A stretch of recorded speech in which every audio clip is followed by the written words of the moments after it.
immense hooked bills tearing through flesh. Rabbits are a firm favorite of these most magnificent of birds.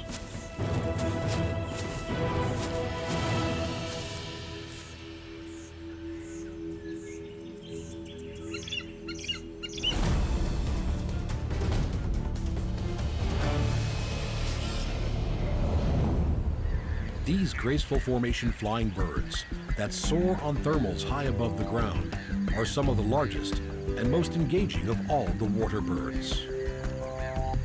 Pelican species range in color from the aptly named brown pelican of the Americas through the shades of mottled gray to the distinctive black and white plumage of the Australian pelican. Widespread over freshwater, estuarine, and marine wetlands and waterways, Australian pelicans are large social creatures, distinctive bills and rotund bodies setting them aside from other water birds.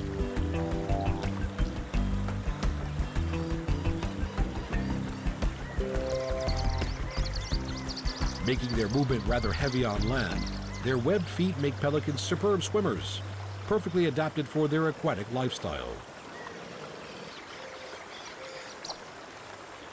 Yet when these huge birds take themselves to the skies in great flocks, they become powerful and elegant flyers.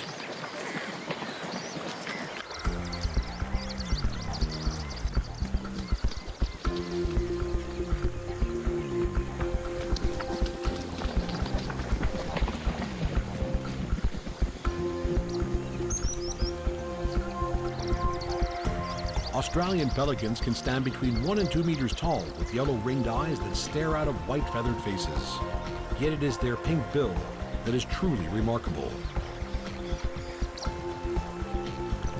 The longest bill of any living bird, the bill of the Australian pelican with its hooked tip can reach 47 centimeters in length.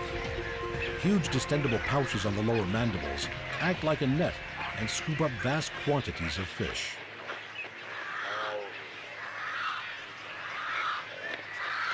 Newly hatched naked chicks feed on regurgitated food. They will get their feathers at around 8 weeks of age and will attempt their first flight at about 3 months.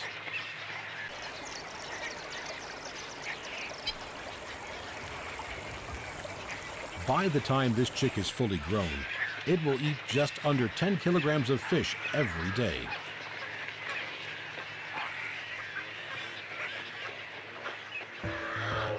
Pelicans are gregarious animals, living in large colonies and sharing their habitat with many other birds that take advantage of the water's edge and everything that it has to offer.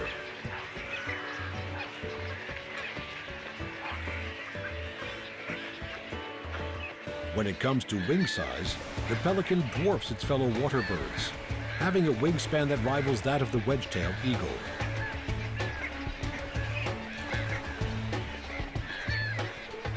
On the other side of the world, the brown pelican of the Americas, the smallest of the pelican family, takes advantage of the rising warm air, soaring on thermals as they travel over the oceans.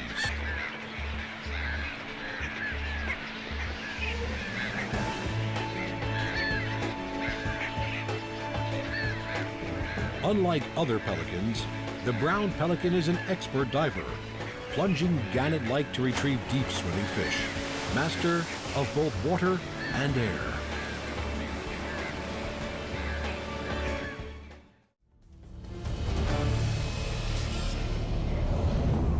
Of the 8,500 species of birds in the world, just under 300 of them are seabirds, ranging from those that are migratory and dispersive to those that are rarely seen away from their breeding colonies.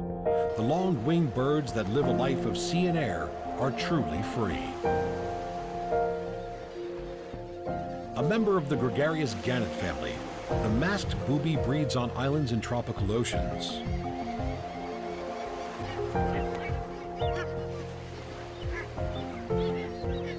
Nesting close to clear, deep water, these incredible divers can fish 12 meters below the surface, chasing after fish and squid on which they and their chicks depend. Masked boobies, in most cases, lay 2 eggs with several days in between each. The elder chick ejects the younger from the nest, increasing its own chances of survival as it depends on the expert foraging skills of its parents for its first few months of life.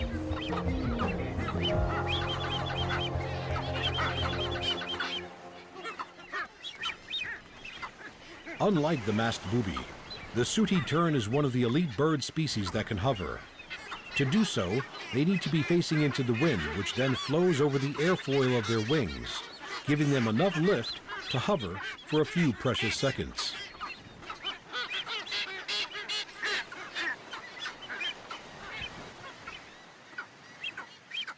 Breeding is one of the few times these migratory birds come to land for any real length of time.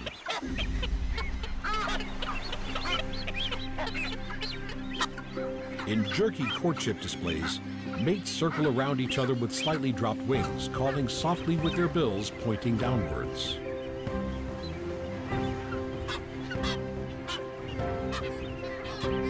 Noisy birds. A breeding colony is seldom, if ever, quiet, as the incessant high-pitched calls sound out. The reason for the sooty tern's other name, the wide awake.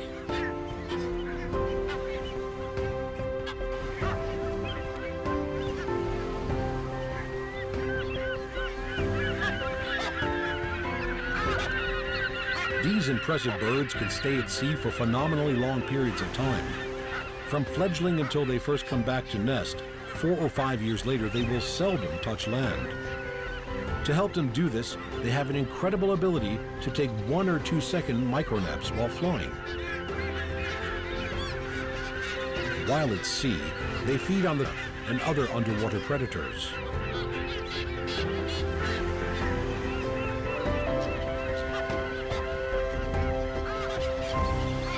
These amazing terns really are true birds of the sea.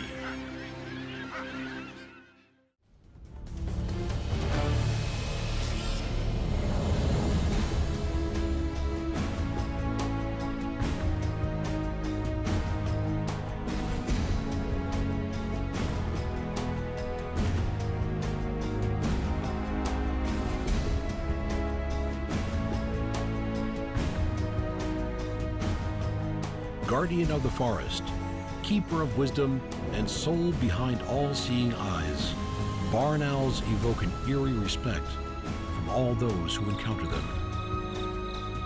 Nocturnal hunters, these mystical birds have taken stealth hunting to a degree beyond all others. Flying between trees on dark nights, the owl's success is its silence. Hunting in darkness, it relies on superb hearing to locate the small ground mammals it seeks. Its approach must be completely without sound.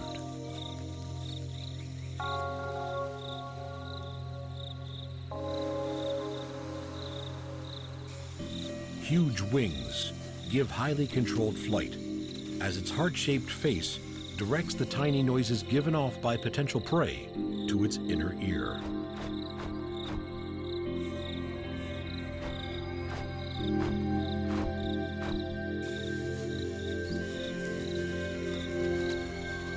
Soft, fringed feathers on long, wide wings reduce the loud turbulence of flight, while their velvety surface reduces any friction noise between feathers. With silent precision, the barn owl hunts in the darkest of forest nights.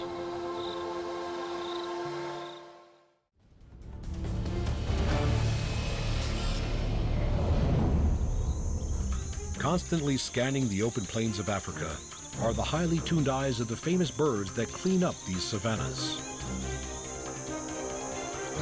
Vultures in full flight present an elegant sight, soaring on powerful wings, eyes trained on the land below, some flocking together, others taking a more solitary path.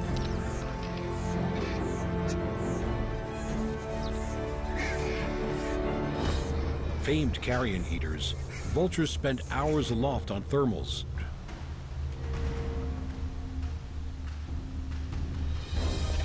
exploiting columns of warm air that rise up over 1,500 meters.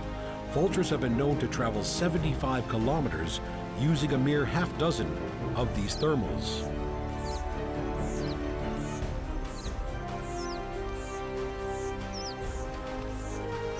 Healthy living animals need not fear the vulture.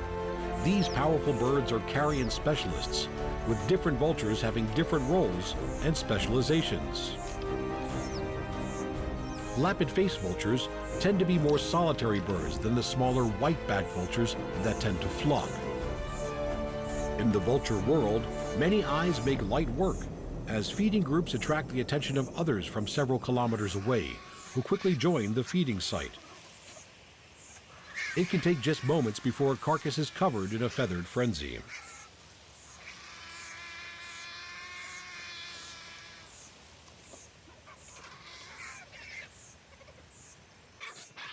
There are others that keep a watchful eye on proceedings.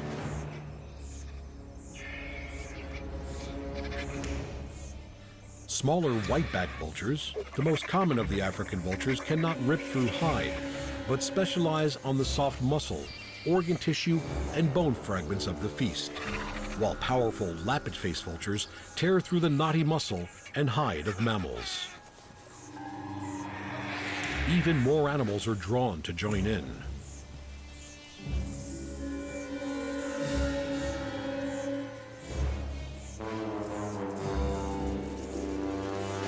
Although hunting much more of their food than they scavenge, the hyena is an expert opportunist and will be unlikely to overlook a beckoning meal.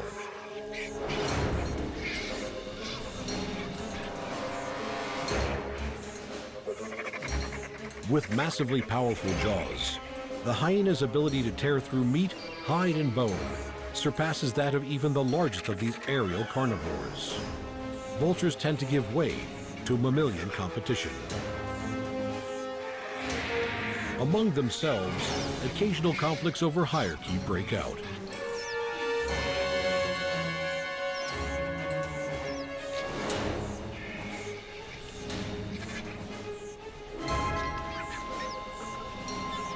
As hippo, elephant, and rhino die, wildebeest and zebra drown during their annual migrations, and nature takes its toll on the large mammals of the plain. Its scavengers, both of land and air, ensure that nothing goes to waste.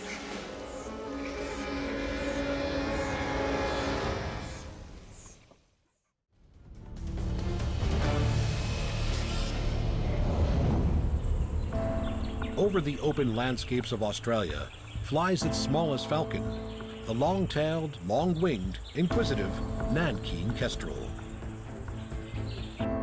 Not much over 30 centimeters long and weighing under 300 grams, this delicate kestrel is a master of making itself at home, breeding on cliffs, on the ledges of buildings, and in the hollows of trees.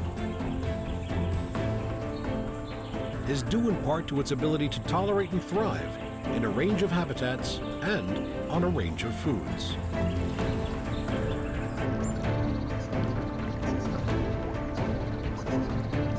Unlike other falcons, the kestrel does not rely on the incredible speeds reached by its peregrine cousin. This little falcon uses another hunting method. It can hover. Rapid wing beats combined with a rudder-like fan tail keep its head and body still.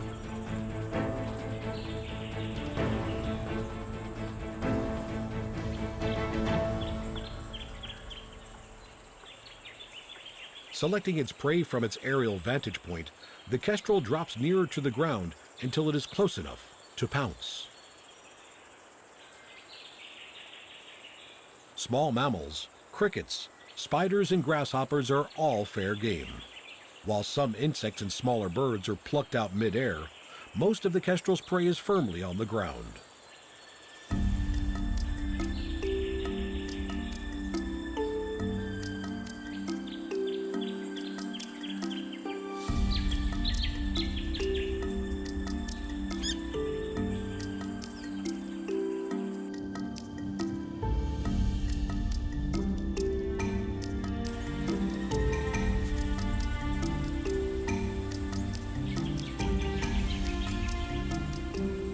Usually breeding every year, Nankeen kestrels often mate for life, their chicks ready to leave the nest at just a month old. At first, they will follow their parents, flying to them and taking food at a perch. After 2 more months, they are ready to fend for themselves and begin the life of a bird on the wing.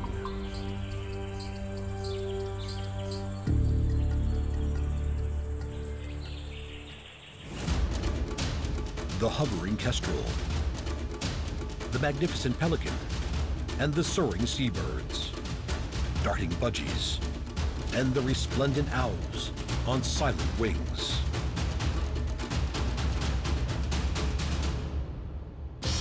Falcons that fly faster than the turn of a head, eagles that carry off young wallabies, vultures that clean the African plains. Which is the true master of the sky?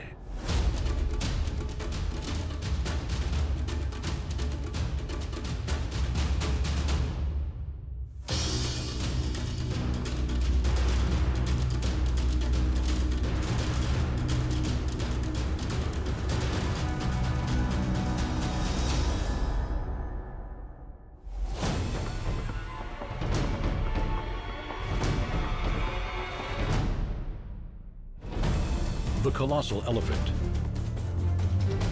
the intimidating birds, the barrel-like hippo, the towering giraffe, the gigantic whale. Which is the biggest of them all?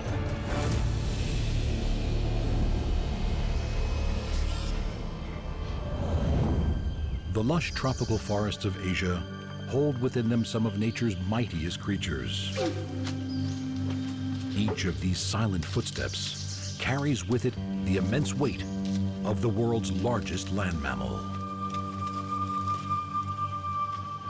Standing at over 3 meters high with a body 6 meters long and tusks that are longer than most humans stand, weighing in at over 5 tons, the power and majesty of the elephant is undeniable.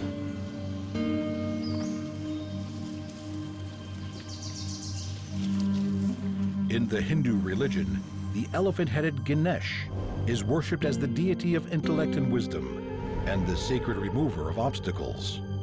It is commonly believed that a goddess created Ganesh in order to guard her privacy.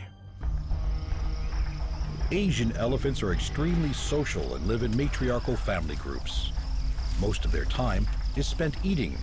Their average daily intake is 150 to 200 kilograms of leaves, roots, barks, and shrubs.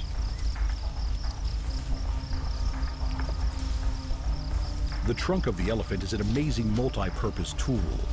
Formed by the fusion of its nose and upper lip, it contains a complex network of 150,000 muscles, giving it phenomenal flexibility.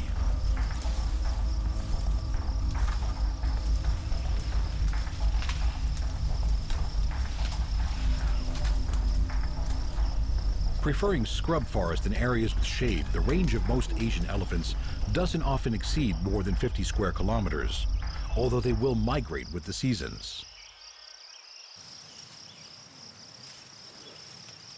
With small eyes and poorer than average eyesight, elephants rely much more on their sense of smell and hearing. The tough, wrinkled skin on their backs and sides is between 2 to 3 centimeters thick and is highly sensitive.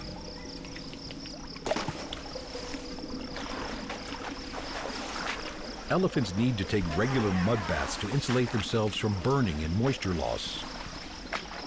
With trunks that can hold 10 liters of water, these baths can be a chore as well as a pleasure. But without taking them regularly, their skin can suffer serious damage.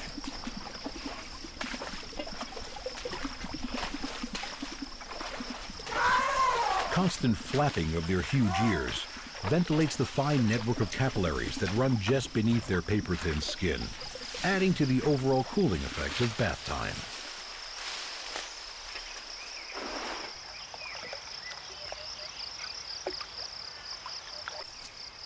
The long, slender tusks of a male elephant can reach 2 meters in length. It has been found that elephants tend to either be right or left-tusked, much in the same way humans are right or left-handed, with one tusk showing definite wear with age. After they reach sexual maturity, adult males enter a period called musth. At these times, their testosterone levels skyrocket and they are prone to extreme aggression.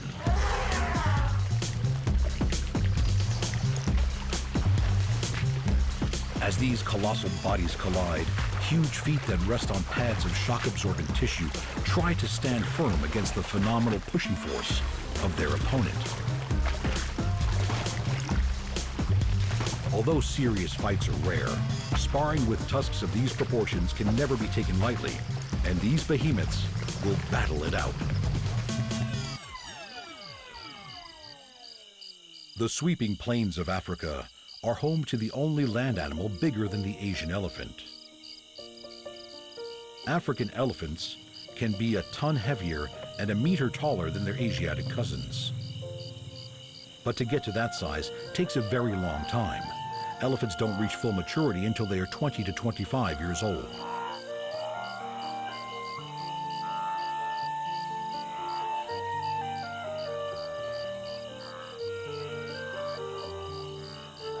Living in close-knit maternal groups, elephants form extremely tight social bonds.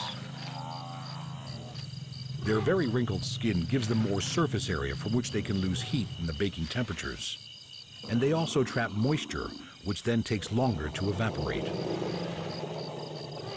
To keep these massive bodies cool, these enormous animals need around 80 liters of water a day, although some can consume double that amount. An adult male can drink more than 200 liters of water in less than 5 minutes. Using their supersensory trunk to smell, elephants pass scent particles to a specialized organ on the roof of their mouths, often raising their trunks in the air to get an advance warning of any danger.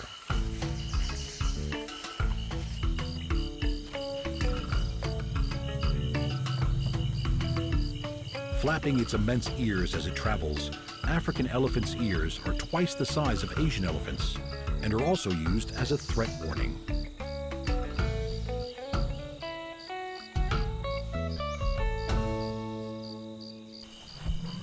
Elephants communicate with deep rumbles at frequencies too low for human ears to detect.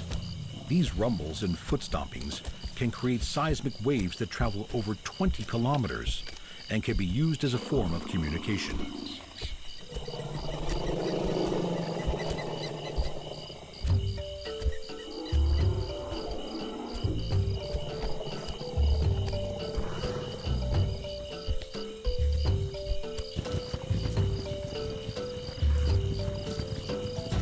With a reach of 7 meters, the 3.5-meter trunk of an African elephant stretches higher than all but one of the other grazers of the savanna. The two so-called fingers at the tip of the trunk have the same dexterity as an octopus leg and can grip the most delicate of leaves.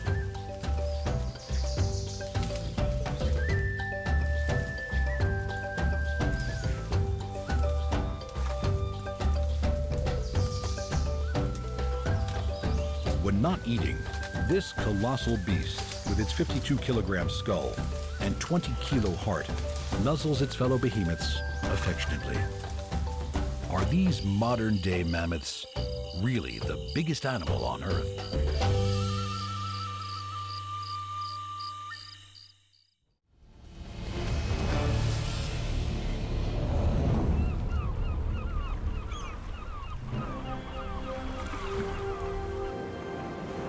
With soaring grace and aerial prowess, birds dominate our skies. To remain the undisputed pioneers of the air, most bird species are feather-light and relatively small. But the avian world is not without its giants. The largest birds in the world have sacrificed the power of flight and live with their feet firmly planted on the ground. The ostrich, the emu, and the prehistoric-looking cassowary. All three of these flightless big birds have evolved powerful legs with massive clawed toes. Uniquely, the ostrich has only 2 toes, an adaptation for high-speed running. Sprinting at 70 kilometers an hour, the ostrich is the fastest living bird on land. It is also the largest, standing at almost 3 meters and weighing in at 150 kilos. In spectacular courtship dances, Males use their flightless wings as giant decorative fans, waving them as they throw their heads from side to side, as neck and thigh blush red.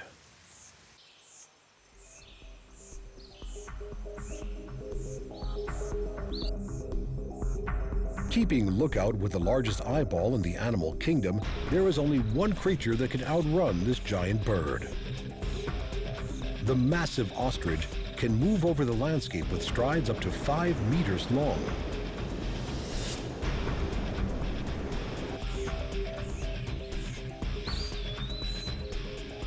A continent away, in the arid landscapes and coastal dunes of Australia, runs the emu, the second tallest bird in the world.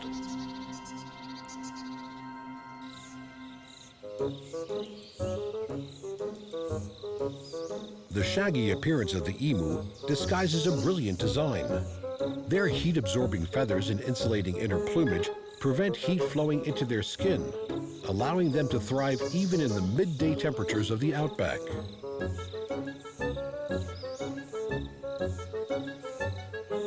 Keen-eyed and curious, emus are known to follow and watch other animals. Although not as tall as the ostrich, the emu can reach nearly 2 meters and weigh over 50 kilograms.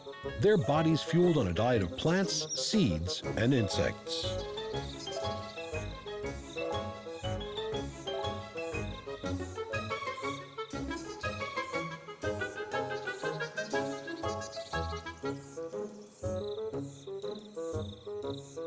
In the emu world, it's the males who look after the chicks, which for the first 3 months of their life are covered in camouflaging stripes. The chicks whistle gently as they forage. The whistling gets louder and more high-pitched if they lose sight of their ever-protective parent.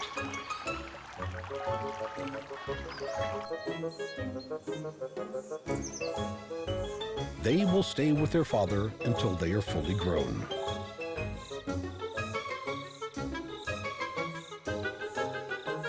Among the ratites, the large flightless birds of the world, emus are not the only ones to provide all-male parental care. In the lush rainforests of tropical Australia lives the stocky, aggressive, and mighty cassowary.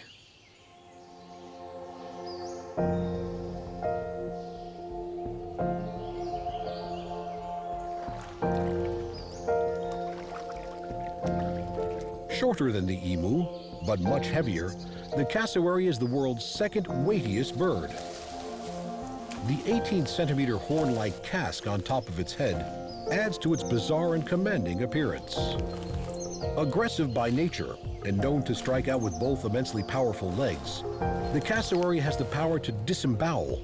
Their sharpened spike-like inner claw is 12 centimeters long.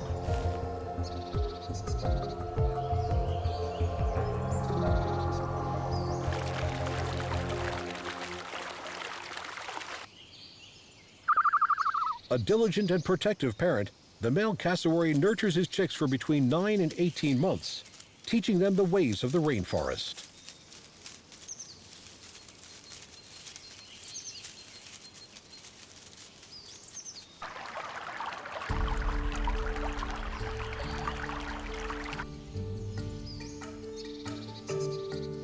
This arrestingly magnificent bird is vital for the survival of the forests in which it lives. There are some rainforest fruits that only the cassowary is big enough to disperse, the seeds germinating more readily after passing through the bird.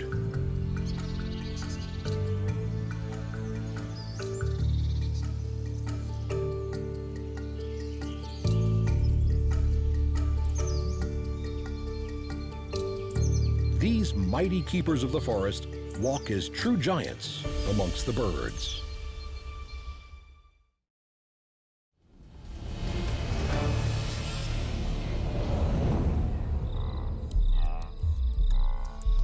Lumbering across the land, the enormity of the barrel-like hippo is without question. Other grass eaters are frail by comparison.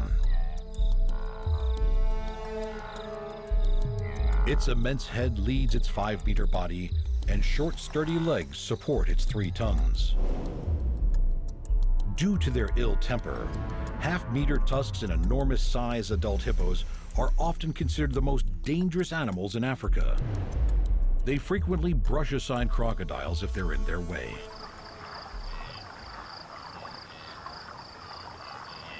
Hippos are semi-aquatic animals, spending 18 hours a day submerged in the shallow, muddy waters of Africa's rivers and lakes. Despite being extremely thick, their skin is sensitive and needs to be kept moist. They produce a mucus that turns a pinky brown when exposed to the air, which acts as both a sunscreen and a moisturizer, and may even protect them against infection. Vigorously wagging their tails to scatter dung and urine, both on land and in the water, it is likely that the scent sprayed by hippos while doing this helps them to recognize one another. Certain birds will also recognize their favorite hippo.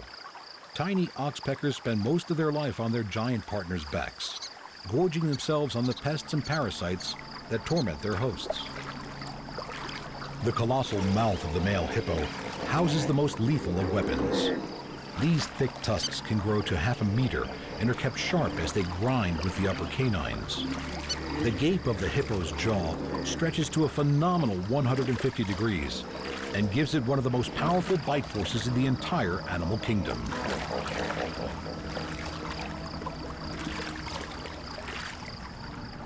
Yawning and showing off tusks is a powerful threat display. But if threats don't work, these aquatic titans will stab at each other, rearing up, slashing and biting. Fights can be a 6-ton battle for the control of a section of river and the females within it.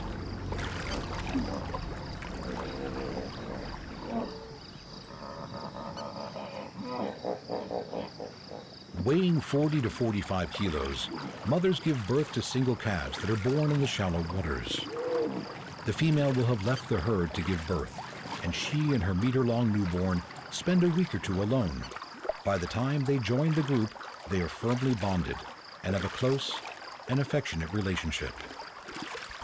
Although weaned at 12 months, by which time the young calf weighs a massive 1/4 of a ton, it will remain with its mother for several more years, and it's not uncommon to see a female with 2 or 3 offspring.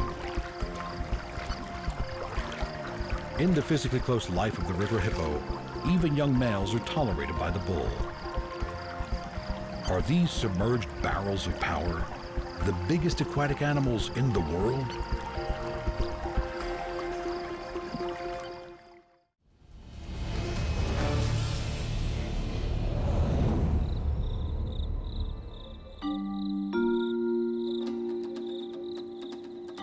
Standing taller than any other living animal in their towering majesty is the proud and elegant giraffe. With a grace of movement that defies its great height, adult giraffes stand 6 meters tall, and their legs are higher than an average man. A fully grown male weighs in at over 1,600 kilos.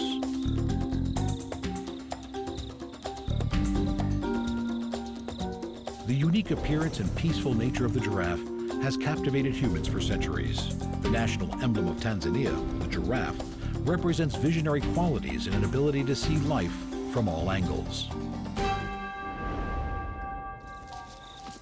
With their giant legs moving in full stride, giraffes can gallop at phenomenal speeds, relying on the forward and backward motion of their undulating necks to keep them balanced.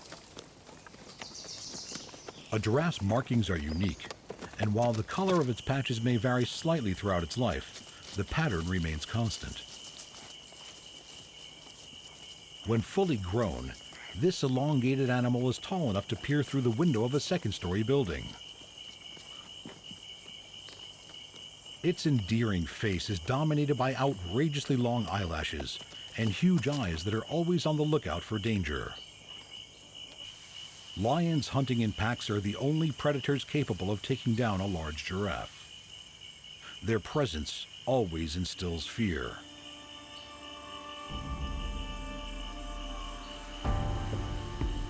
Individual giraffes come and go freely from the open herds that these social animals live in, scattering vastly across the plains, peaceful occupants of all they see.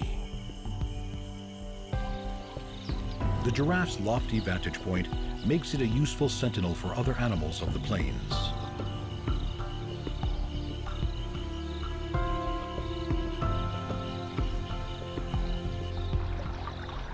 Drinking for a giraffe is tricky business. Despite its colossal proportions, its neck is still too short to reach the ground, and it must splay its elegant legs to reach down and drink. Another animal keeps a watchful eye while they are in this vulnerable position. Dueling males evaluate each other's strength by intertwining their mighty necks and leaning against one another. When a fight ensues, they swing their huge necks, aiming head and horns at their rival. With each landing blow, thuds echo across the plains.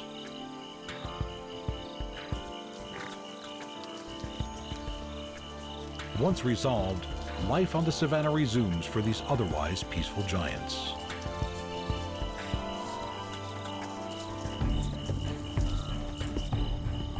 Could the towering height of this most elegant of beasts make it the biggest animal on Earth?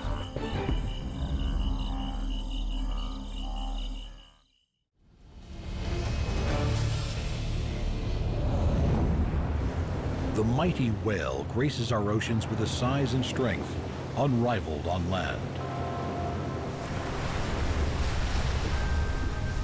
3 times longer than the tallest giraffe and weighing more than a dozen hippos, the beautiful humpback whale is most famed for its mystical and haunting song.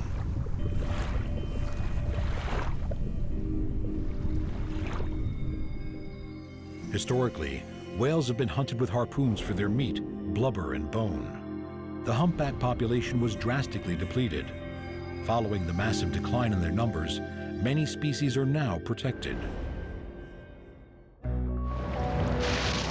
One of them, the blue whale, is the biggest animal alive.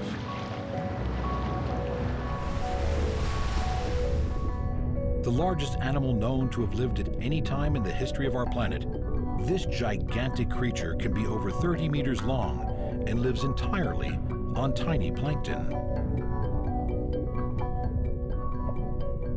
When they surface for a breath, they expel air through a blowhole that is the size of a small child before their 200-ton body glides gracefully back under the sea.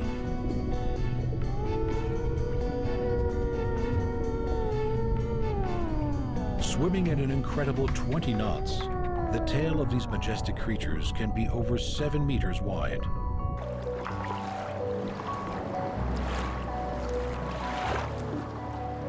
Under the surface of the water, the ghost-like form of these incomparable shimmering mammals is powered by a heart the size of a car, sending out a beat that can be detected from over 3 kilometers away.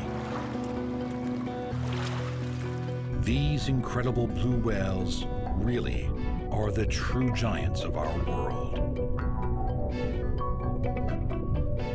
Gliding through the tropical and temperate waters of our oceans is another remarkable creature, the undisputed biggest fish in the sea, the whale shark. Averaging around 12 meters, many believe they can reach up to 20.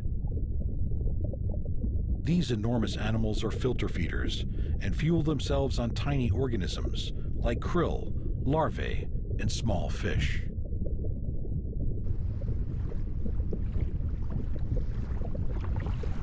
Usually solitary animals, they gather together when rich feeding is available in some part of the world.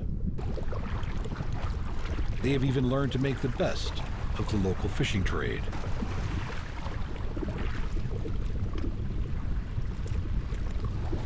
Taking in huge amounts of quarry-filled water into their cavernous mouths, they then expel the water through their gills, which act like a fine sieve. Anything over 2 to 3 centimeters is trapped. With mouths that are over 1 meter wide, they can process more than 6,000 liters of water per hour.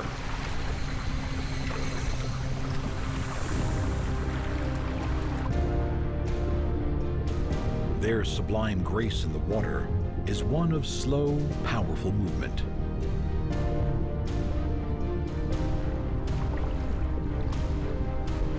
The white spots and lines that decorate their magnificent blue-gray bodies mimic the dappled sunlight that comes through the surface of the ocean and makes them less conspicuous in the water.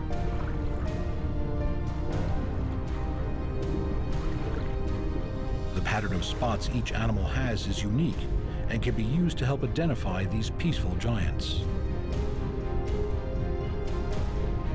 Despite having 3,000 tiny teeth in their spectacular mouths, whale sharks neither bite nor chew.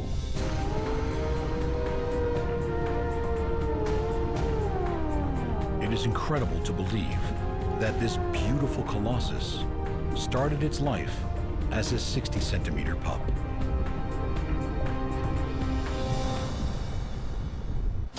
The tusked elephant, the powerful birds, the enormous hippo, the lofty giraffe, the gigantic whale, which is the mightiest of all.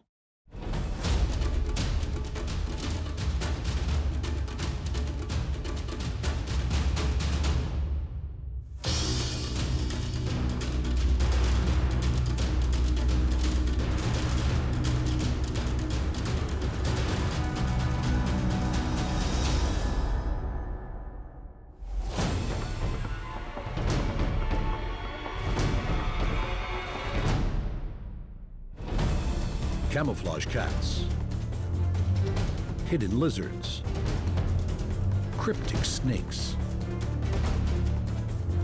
shimmering cuttlefish, and concealed chameleons, birds that blend, or invisible spiders. Which is the master of disguise?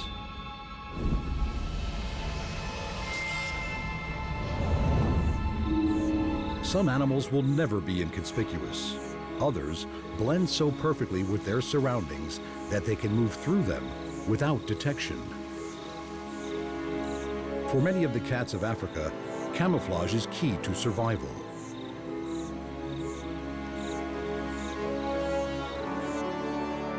From the spots of a cheetah, the rosettes of the leopard, and the stripes and dots of the serval, these cats have evolved to merge with their habitat.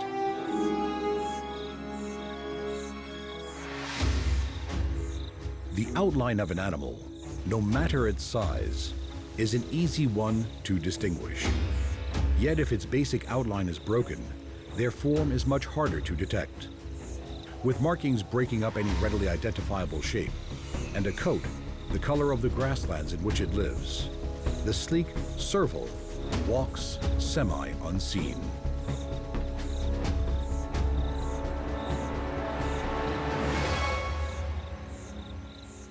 But it's not all about hiding. The black and white false eye spots on the back of the cat's ears may serve quite a different purpose. These large eye spots may well make the cat appear bigger and more watchful to any potential predators that may be tempted to attack it from the rear.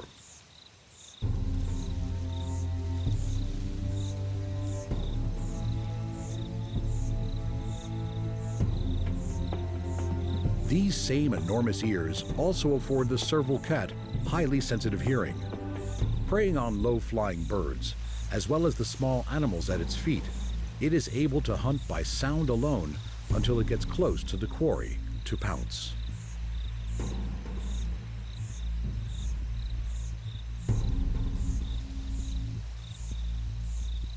Other cryptic cats have far larger prey in mind.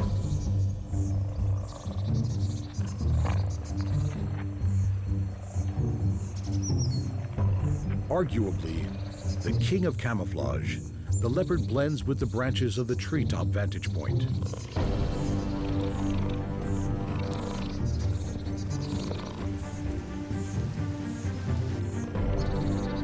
Everything about the muscular leopard appears to have evolved for camouflage and stealth.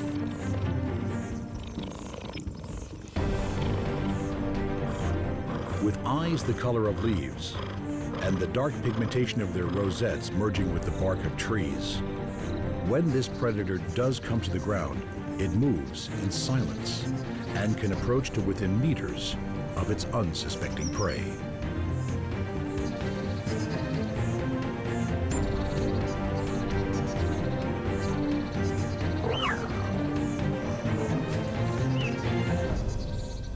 Leopards vary in their coloration and marking. Those living in grasslands and more open areas have a light yellow background coat, whereas those in more forested areas will tend to be darker with more markings.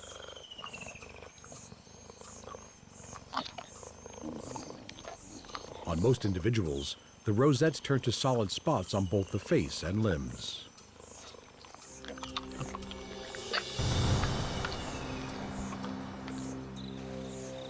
Leopards are phenomenally strong for their size. A male can drag a carcass 3 times its own weight, 6 meters up a tree.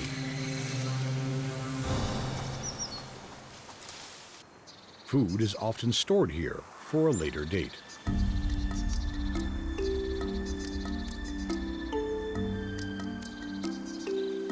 The mottled pattern of its markings beautifully conceal this magnificent animal both against the dappled sunlight of the grass and against the broken shadows of the rocky outcrops.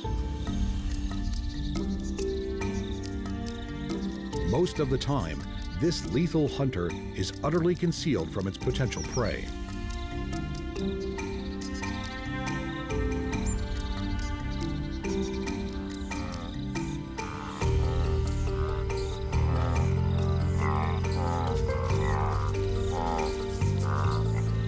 Unlike the leopard, the cheetah does not spend its days in trees and is not a good climber. It does, though, blend equally well with its savanna habitat.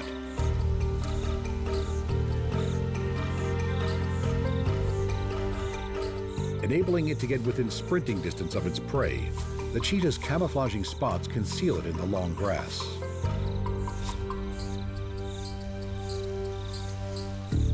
Each of the hundreds of solid black dots break up the identifying form of this hunter. For the plains animals of Africa, predators lurk, unseen amongst them.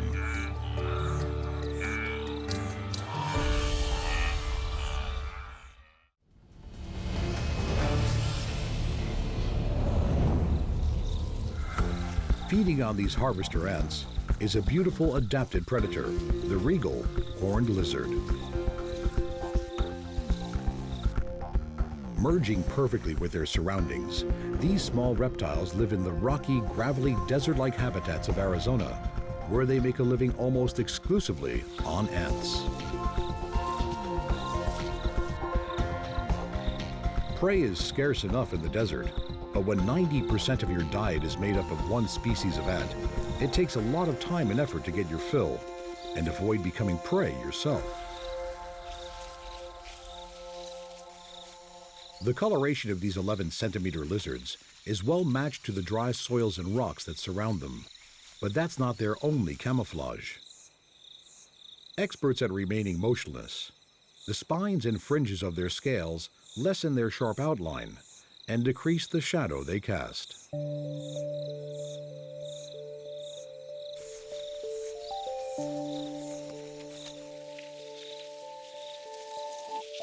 Should the hawks, snakes, and coyotes that hunt these horned lizards manage to find them, they have another trick up their sleeve. They can squirt blood from their eyes. Its foul taste is a serious deterrent. A continent away, its distant relative, the thorny devil, has its own ways of hiding in the red deserts of Australia's outback. This multicolored, spiked, patchworked little lizard eats nothing but the ants that scurry across this desolate landscape, sometimes finding thousands to eat in one sitting and plucking them off one at a time.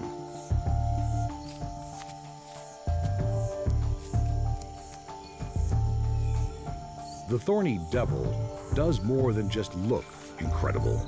It can change color according to the type of soil it's crossing. Its yellow, orange, brown, red, and white tones altering accordingly.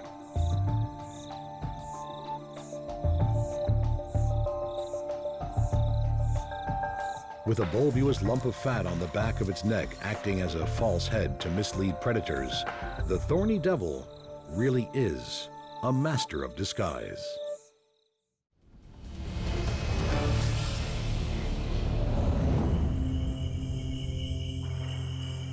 In the leaf litter of Australia's woodlands and scrubs hides one of its most cryptic and dangerous snakes, the death adder.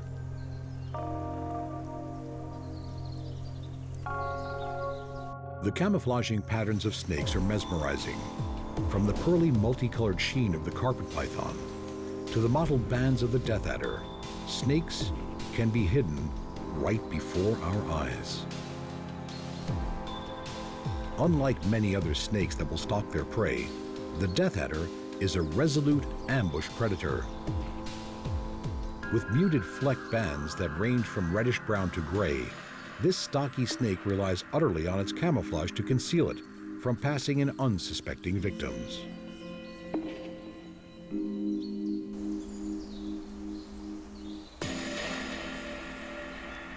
The arrow-shaped head of the death adder leads a thick-set body that seldom reaches a meter in length. Its scales are a perfect match for the browns, tans, and beiges of the fallen leaves and twigs of the undergrowth.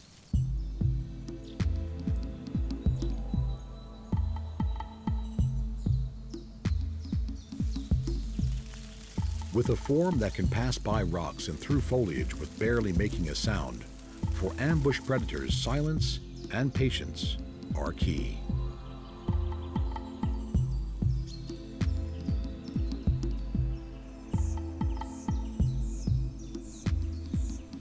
These snakes can lie in wait for hours, even days, waiting for the right-sized meal to pass by. When it does, they are quick to strike. They cannot afford to miss the moment.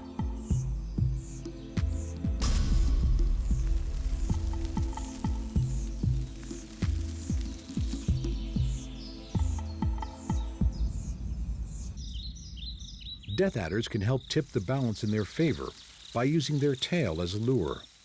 The creamy tapered end tempting and curious passers-by much closer than they know to the potential jaws of death. Who knows if this mouse knows just how close it is? In the hidden world of camouflage predator, there is always something hiding in plain view.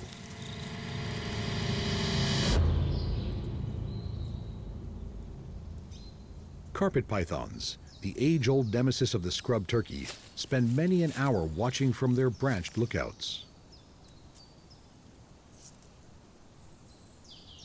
These spectacular pythons are found from the tropical rainforests of northeast Australia to its coastal and arid regions. Their color patterns are massively varied. Those from different habitats tend to have their own unique coloration.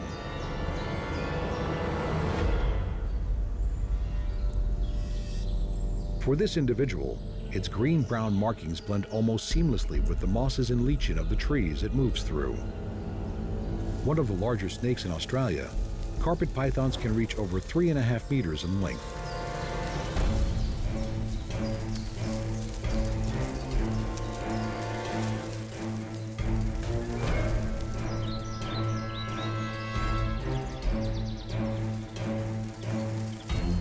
The mound of the scrub turkey is its castle and home to its incubating eggs. The python and the turkey have been battling it out through evolutionary time. The python ever perfecting its camouflage and stealth, while the turkey ever perfects its defensive strategies.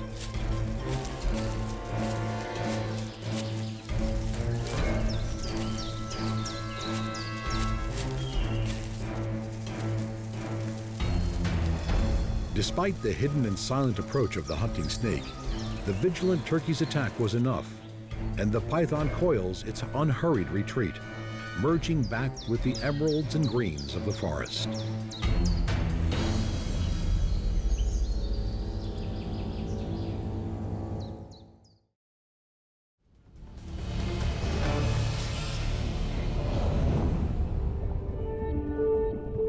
Many animals can hide, and many can disguise themselves to some degree.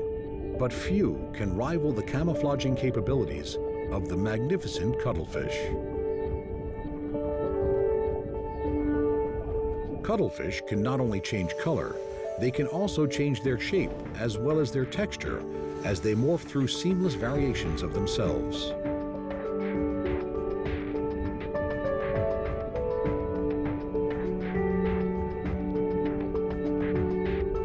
These amazing mollusks with outwardly smooth skin can alter their texture by furrowing themselves into complex folds and ridges. Simultaneously taking on a blotched pattern, they are indistinguishable from the microhabitat they have chosen to settle on.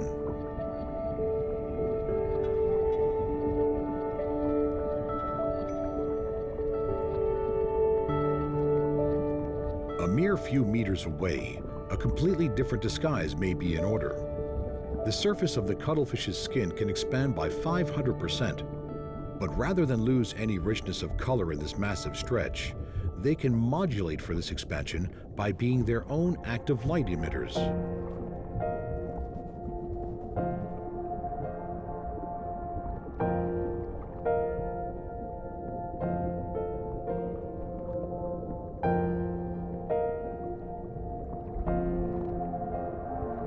Gentle undulations of their lateral fins move these animals through the water as they morph their way over the ocean floor, sometimes appearing textured and almost translucent, other times a solid black of color, and others monster-like in the safety of a crevice.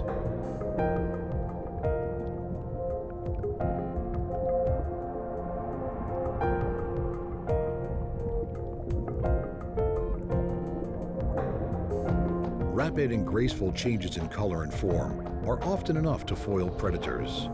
But if they don't work, the cuttlefish has another mask in its armor.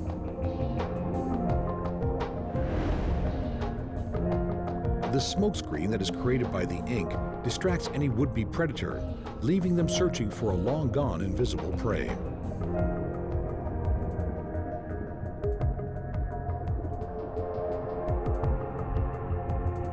The iridescent cuttlefish can appear and disappear before our very eyes.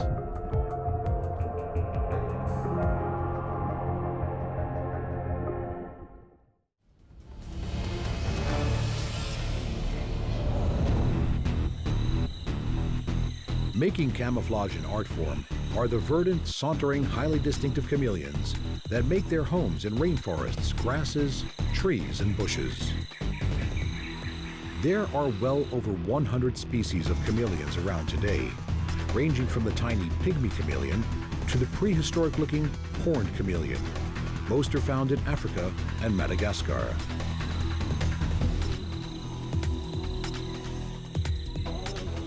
Testament to the simple principle of camouflage by matching body color to environment, these little reptiles render themselves inconspicuous.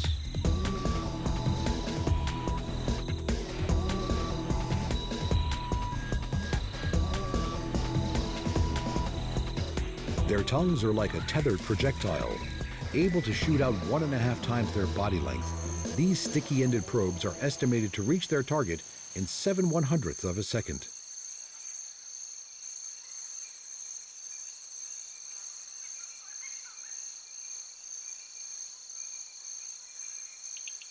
The flecked, dotted, and patchy markings of a chameleon's skin serve to break up their outline and distort the symmetry of their body form.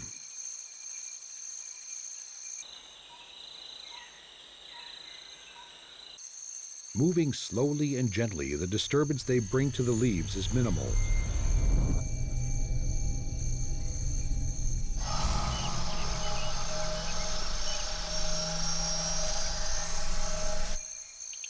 Prehensile tails help them grip, while incredible eyes provide a 360-degree view of the world. The upper and lower eyelids are joined, leaving just the smallest of holes for the pupil to gaze out from. Able to rotate and focus each eye separately, the chameleon can observe 2 objects simultaneously. Not only does this help the chameleon locate its own prey with pinpoint accuracy, it also helps with its own overall camouflage.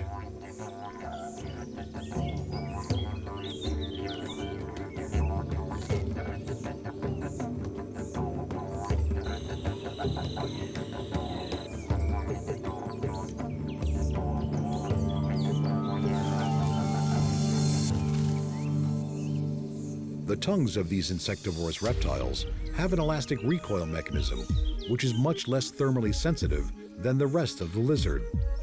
This means that even when cold and sluggish, the ectothermic chameleon can still catch its prey.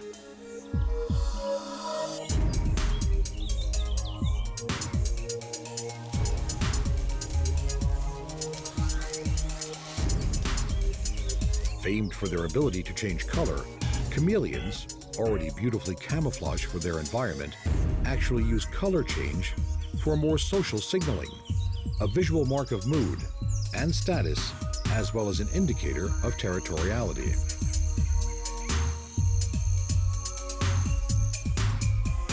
Darker spots and brighter colors are often shown when angered or fearful.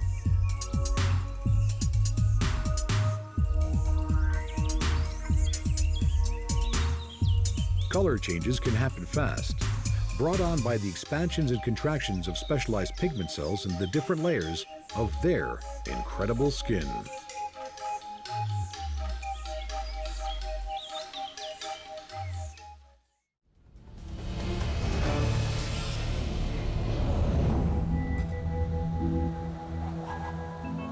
In the frozen climes of the Northern Hemisphere winter, targamins blend against their snowy surroundings.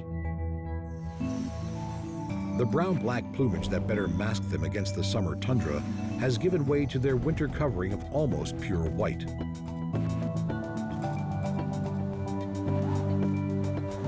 Only their eye patch and tail feathers remain black, as their plump bodies take on the camouflaging white feathers of winter, concealing them as they forage on the snow-covered grounds of their home.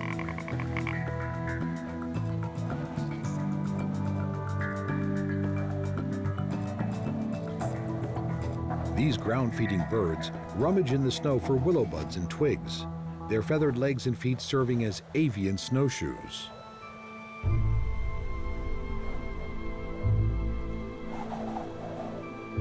Female ptarmigans will molt directly from their winter whites to summer browns. Males, on the other hand, with the red wattle over their eyes, have a transitional plumage as they make the move between summer and winter. The feather changes of these Arctic avians are just one way birds can disguise themselves while out in the open.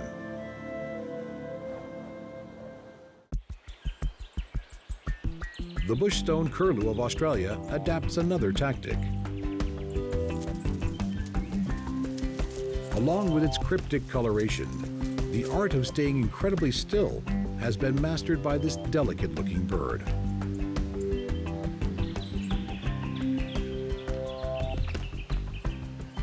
Found throughout much of Australia, the curlew prefers open woodland and is often found near some of the country's other iconic birds.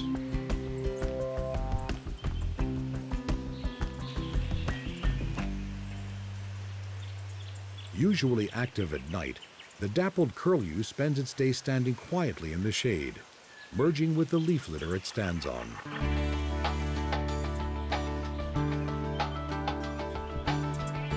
This uncanny ability to stay almost entirely motionless has led to living birds being mistaken for statues.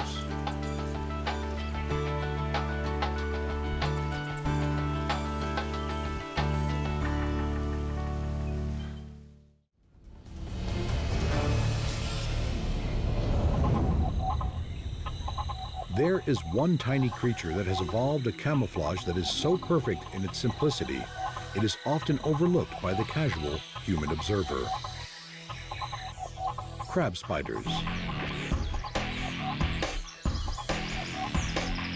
Adapted to their hunting terrain, the crab spiders that are found on the bark and leaves are darker in coloration than those found on flowers.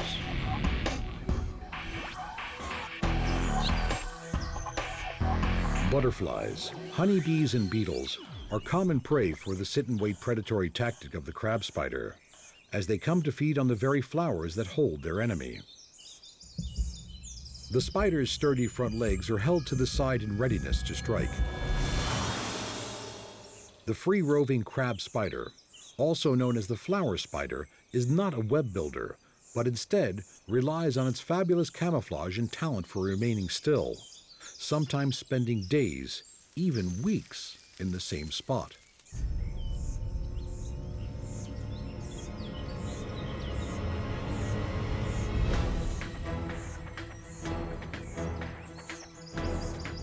In its search for nectar, the butterfly is seemingly oblivious to the spider's invisible presence.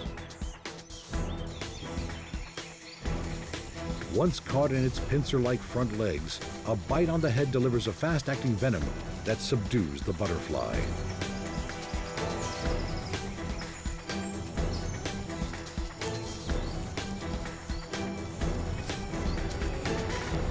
The venom and digestive juices work together to liquefy the internal tissues, and the victim is sucked dry.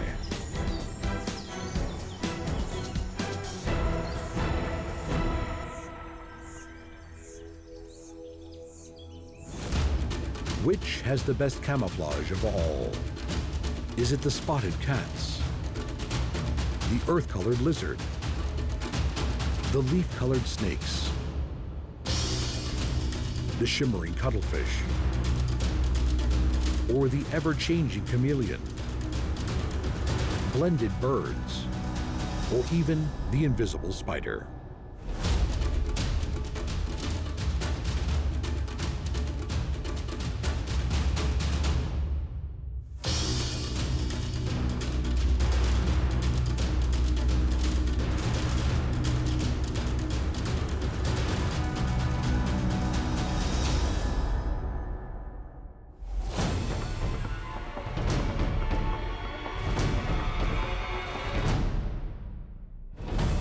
The most venomous snake on land,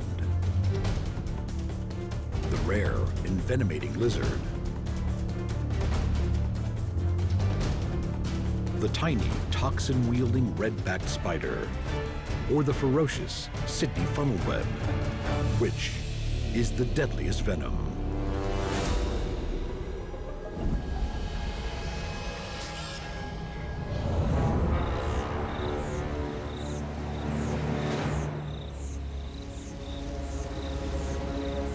The deserted heart of the Australian outback, where people seldom venture, is the hot, baked home of the most venomous land snake in the world, the inland taipan, a 2-meter-long snake with enough venom in one blow to kill 250,000 mice.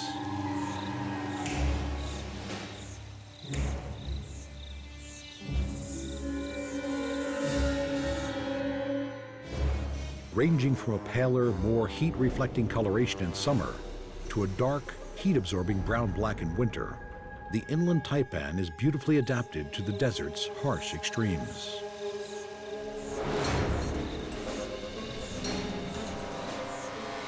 In the heat of the summer, these muscular, small-scaled snakes will take shelter in the cracks and fissures of the baked earth, as well as in the burrow systems of their favorite prey, the long-haired rat. These burrows and crevices are also where they leave their eggs.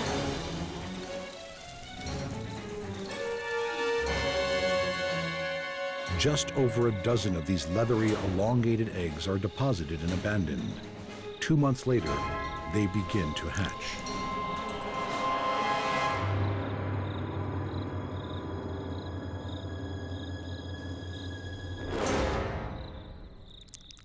The juvenile snakes that slither out of their shells are already equipped with venom that is similar in toxicity to that of a fully grown taipan. They will immediately have to fend for themselves in the barren landscapes that await them.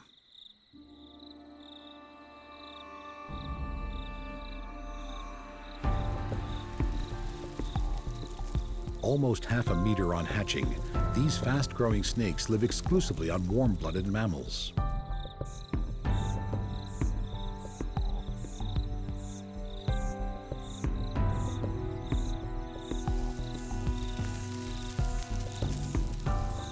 Many of their upper body scales have a dark edge to them, creating a herringbone pattern along their bodies. The underbelly of these snakes is a creamy yellow with orangey blotches, usually only visible if they rear up in a threat display, something seldom seen in these shy and placid snakes.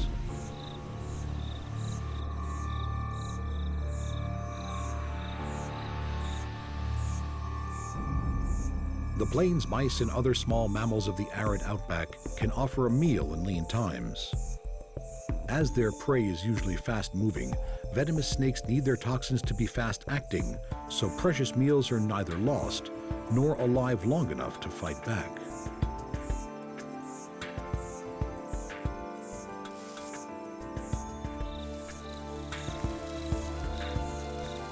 But these mice are not the taipan's favorite food.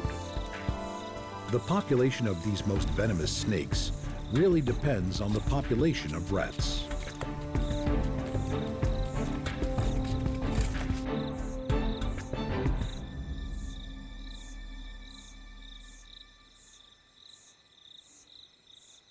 Cornered in their own home, there is no escape.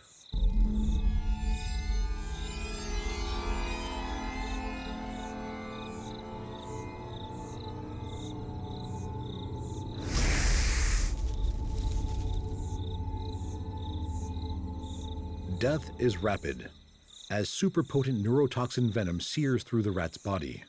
Its lethal effects hastened by a spreading agent which increases the rate the venom is absorbed.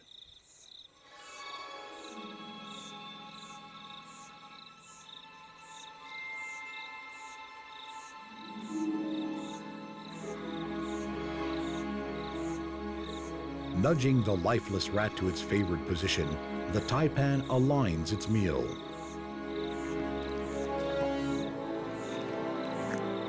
Opening jaws held together by immensely strong and flexible muscles, the rat is gripped by fangs on each side of the jaw, which the taipan then walks down the rat's body. Massive amounts of saliva are produced to lubricate the furry meal.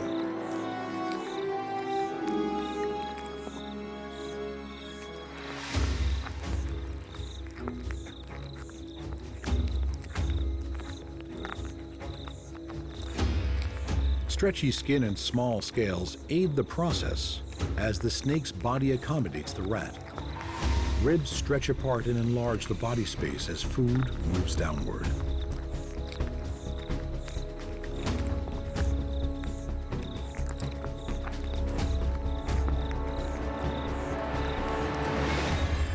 The venom that has killed the rat now has another use. The powerful digestive enzymes it contains help to break down flesh as the snake starts to absorb its meal.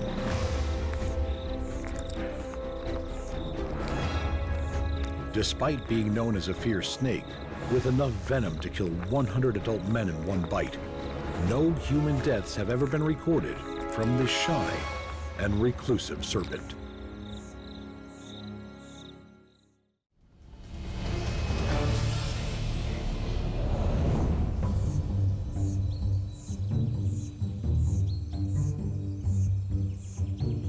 Venom is not the exclusive domain of snakes and spiders. In the deserts of the southwest United States and the northwest of Mexico lives the striking and venomous Gila monster, the largest land lizard in North America.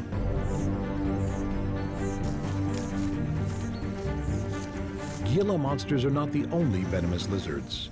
As well as the Mexican beaded lizard, new research has found venom in some monitor lizards and iguanas.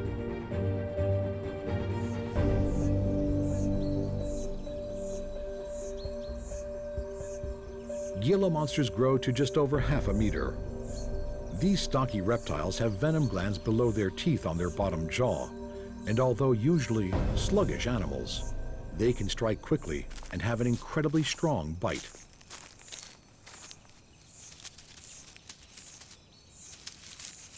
Usually solitary animals, Gila monsters spend over 95% of their time underground in their burrows. Most of the time they do spend above ground is during spring, when they come together to mate and for male-to-male combat.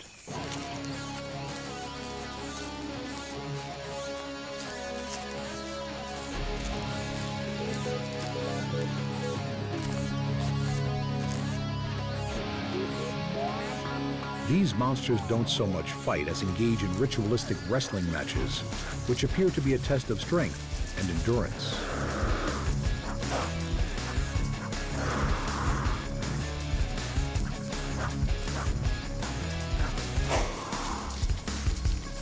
Each each male vies for top position.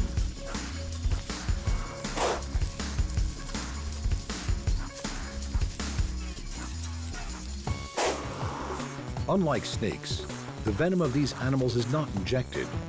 Grooves in the lizard's teeth allow venom to pass through into their victims as they chew down onto its flesh. They are immune to their own venom, and these wrestling bouts seldom result in serious injuries.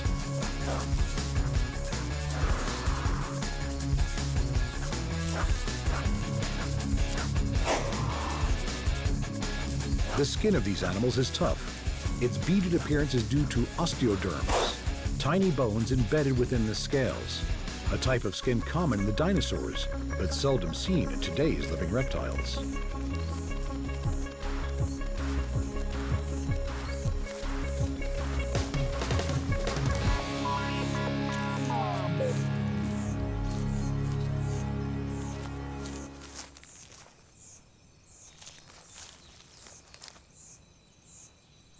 With a preference for the rocky foothills of the deserts and the semi-arid scrublands it resides in, it is likely that the main use for the Gila monster's venom is defensive and serves mainly to protect it from coyotes and any tenacious birds of prey that may attempt to hunt it.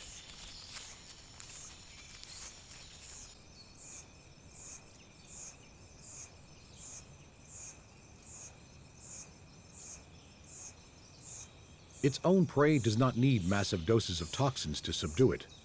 Gila monsters only need to eat a few times a year, and when they do, they have a diet that consists mainly of eggs and the helpless newborn of young mammals.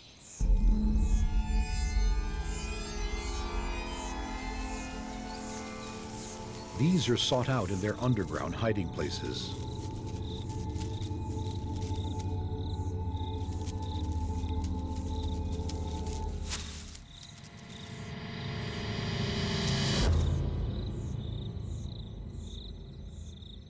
Although as toxic as the venom of the western diamondback rattlesnake, the Gila monster's teeth are much less effective venom transmitters than the injecting fangs of a snake, and a relatively small amount of venom is introduced in a bite.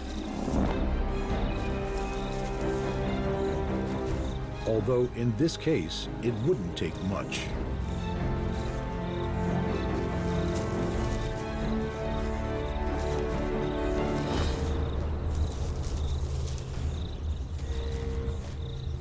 As it latches on to the helpless body, Gila monsters chew to allow neurotoxins to move through their teeth and into any wounds it has created. Able to eat a third of its own body weight in one sitting, these naked pack rats could keep the monster going for months.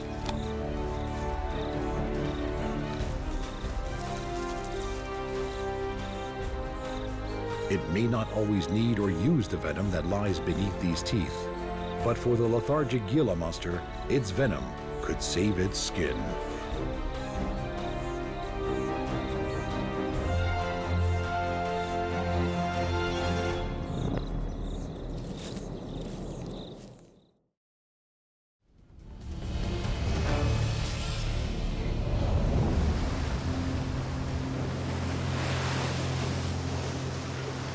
In the shallow waters of the Pacific Ocean is an animal the size of a golf ball that carries with it not one, but two types of venom.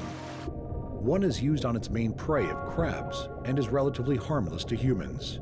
The other is used in defense and can kill an adult human in minutes. The magnificent blue-ringed octopus.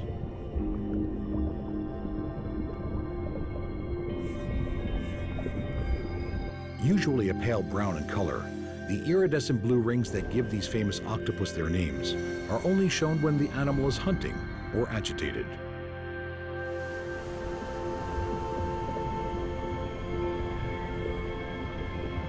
With 3 hearts and transparent blue blood, there is nothing average or ordinary about an octopus. The blue-ringed octopus feeds on crabs and mollusks. These hard-bodied victims are often stalked and ambushed from behind.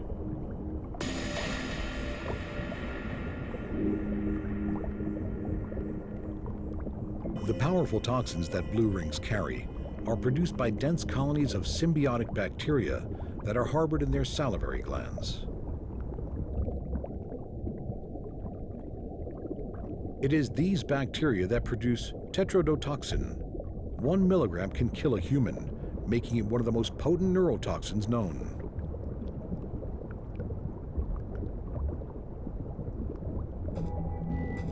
Saving this venom for its own defense, the crab will be infused with the octopus's milder toxins, paralyzing it as it is enveloped in an 8-armed death embrace.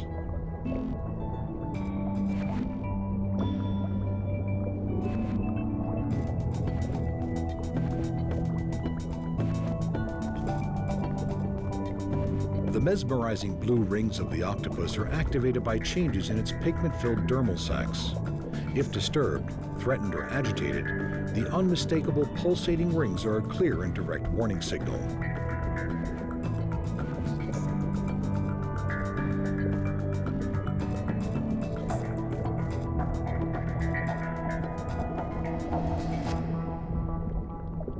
For the husked remains of this crab, there was no warning.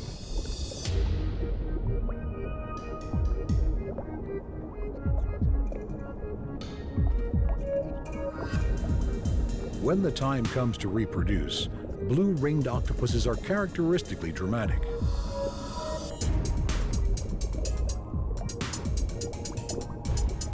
Laying around 50 eggs, the female carries them with her tucked under the secure haven of her suckered arms. For the few months it takes for them to develop, she will not eat.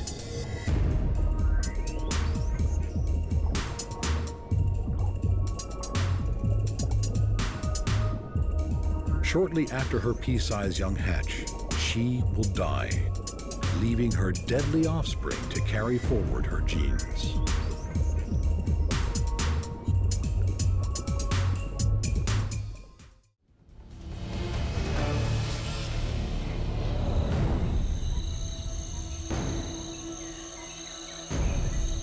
In the secluded outhouses, under fences and letterboxes, under barbecues and amongst garden litter, are the messy webs that hold the killing fields and the hundreds of offspring of a very deadly female. Tucked in the corner of her web, the scarlet stripe of the red-backed spider advertises her lethal capabilities.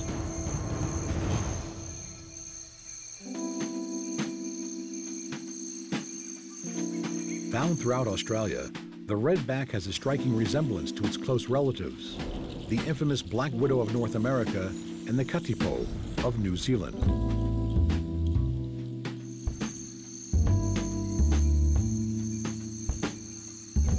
The webs of these comb-footed spiders are impressive feats of design engineering.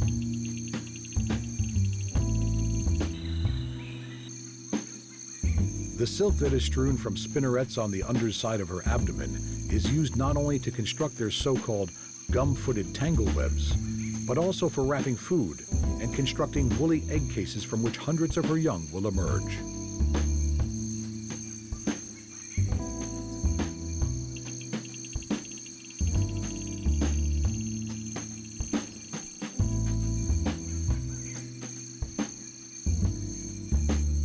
Young redback spiderlings will disperse from their maternal web by ballooning, taking themselves to a high point in the surrounding foliage and letting out a fine silken line that will be caught by the wind and carry them to their own new nest site.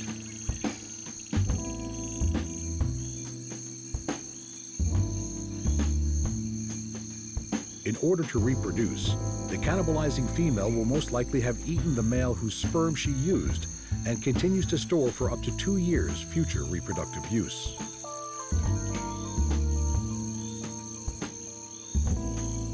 The tiny, seldom-seen male, 5 times smaller than the female, will have offered up his abdomen to the often striped female, who consumes him while they mate.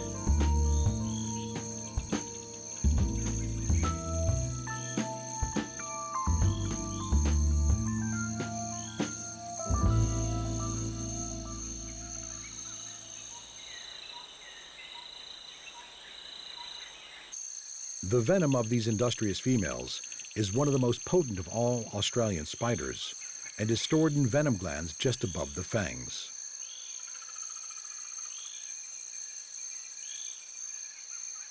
Despite its high toxicity, the small size of these same fangs means that often only a very little venom is delivered in its bite. While this may be more than enough to subdue their prey, only 1 in 5 bites causes significant envenomation in humans. When it does, pain at the bite site is extreme. Although there have been no reported human deaths from the redback bite since the introduction of an effective antivenom, this antivenom is the most commonly used in Australia, reportedly used more than all other antivenoms combined.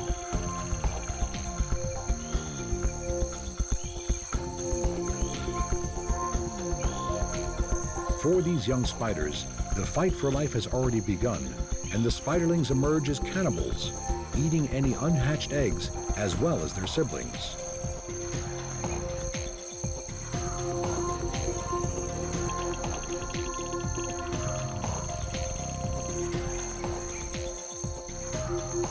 Once their homes are established, these rather timid spiders rarely leave their webs. Most bites to humans occur from accidental contact while rummaging around gloveless and unaware outside the home.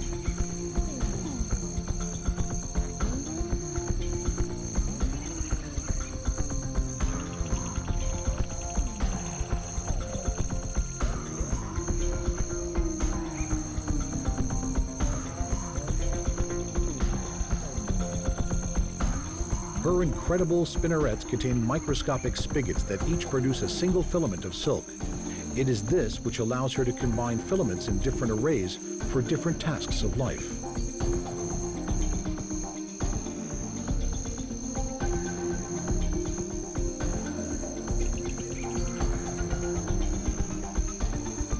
And so she goes on, spinning and weaving and breeding, bringing in up to 5,000 potential new venomous lives during her own lifetime.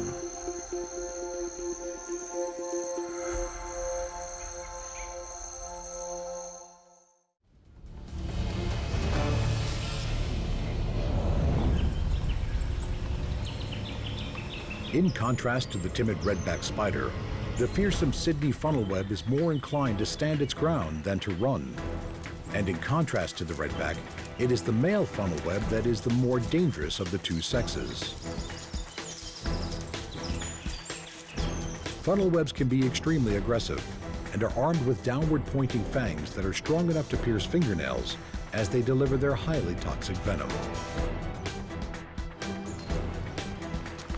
Different animals have very different reactions to funnelweb bites.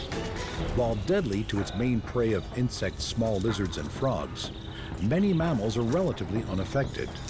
However, to humans, the venom of the Sydney funnelweb is one of the most toxic of any spider.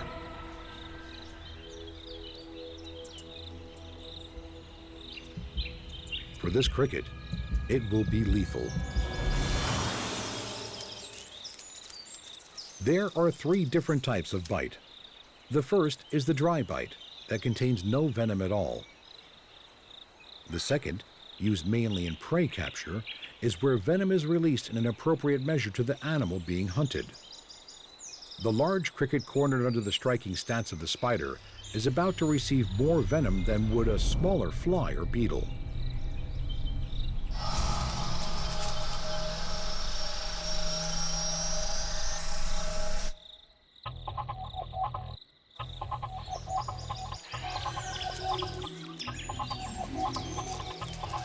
The multi-compound venom also serves to keep prey in good condition for later consumption.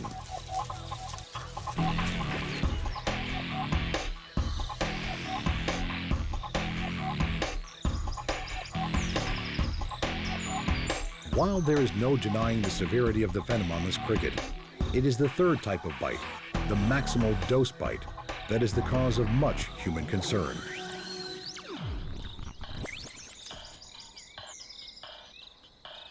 The effects of receiving the maximum dose of this spider's venom are fast and severe.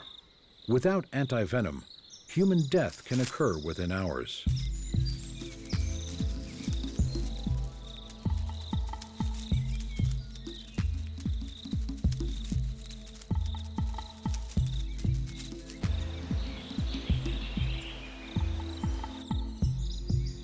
Funnel web spiders need a humid environment to survive and spend most of their days in their underground burrows.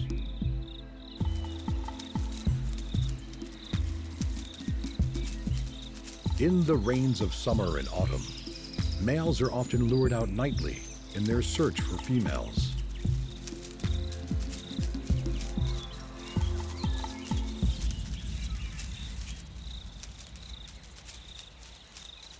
Mating in the funnel web world is a dangerous affair.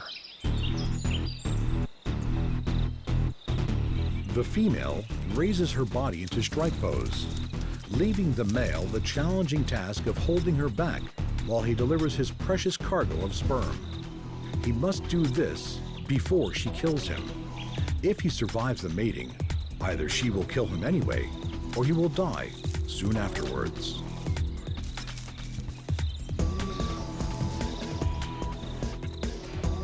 It is no surprise that many believe this burly-looking creature is the world's most venomous spider.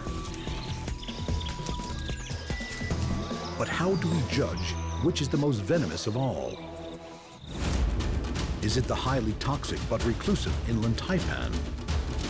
The rare venomous lizard? The deadly blue-ringed octopus? The cannibalistic redback spider? Or the fatally toxic Sydney funnel web?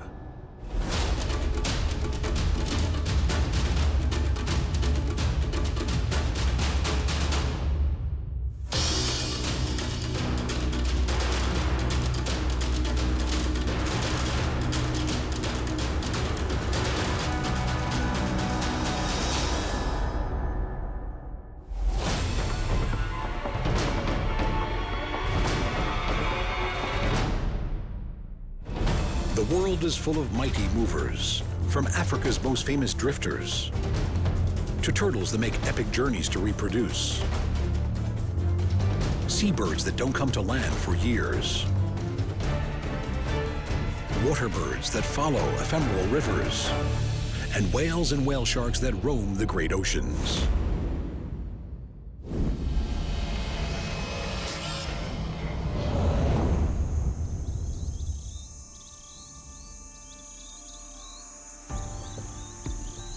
The colossal plains of the Serengeti span an enormous 30,000 square kilometers of East Central Africa.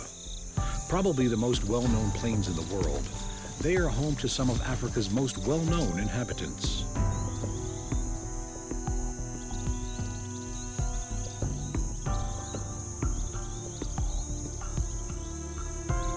Hundreds of thousands of zebra live together in the Serengeti. Their distinctive eye-catching stripes are as unique as fingerprints, and even within the largest of gatherings, no two zebra will be found with exactly the same stripes.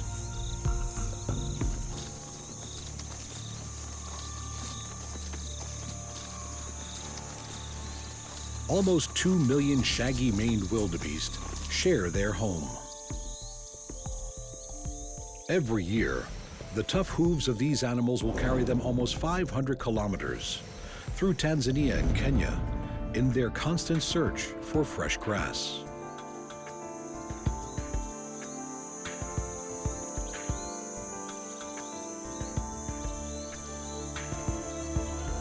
It is a journey that will cost many their lives.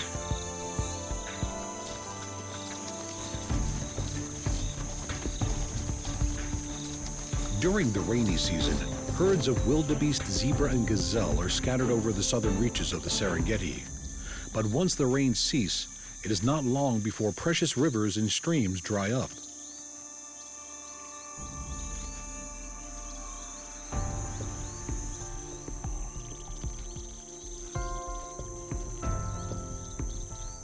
As the grazing animals focus on the remaining areas of greenery, ever bigger herds are formed as they move north and west, following the prized fresh grass.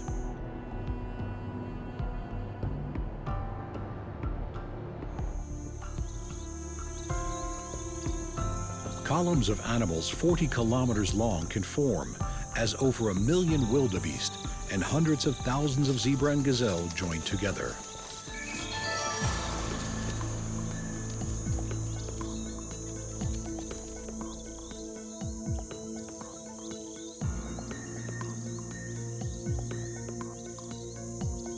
As some pause along the way, relationships are made and reinforced, and endurance is tested, but the crowd keeps moving.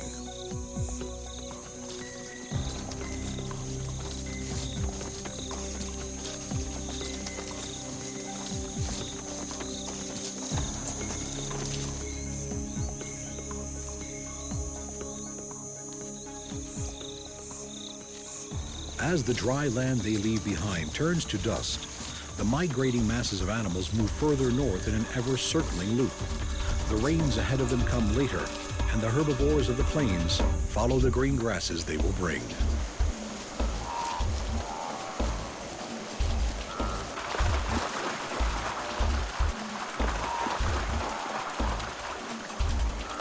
The land of the Masai Mara in neighboring Kenya is the northernmost part of the Serengeti Plains. While for the grazing animals the border between the countries may not present a problem, the rivers that run across the plains most certainly do.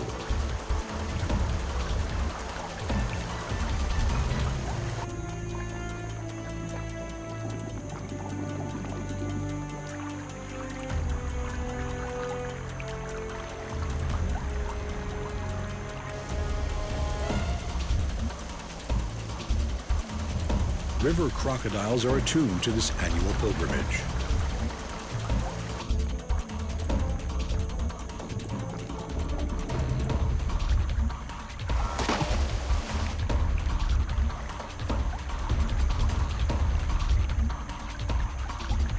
As they play Russian roulette with their lives, this is the most hazardous part of their journey, and one that cannot be avoided if they are to complete their exodus north.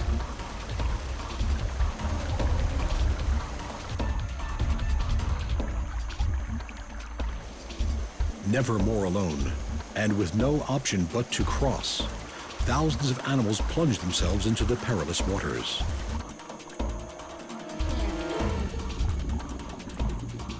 Many other animals are already there.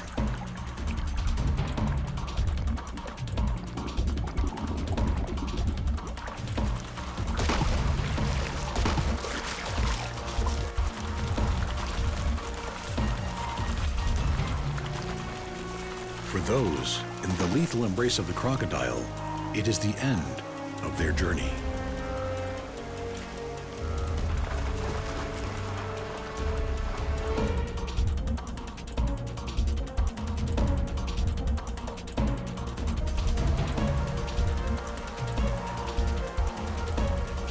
Despite the dangers, the voyagers continue in what is the largest mass movement of mammals anywhere in the world.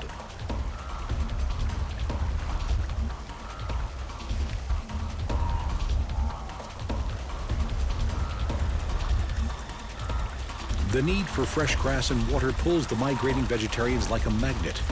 Young and old alike will attempt the journey as they travel across the reaches of the Serengeti and all the challenges it throws at them, hauling themselves to new pastures.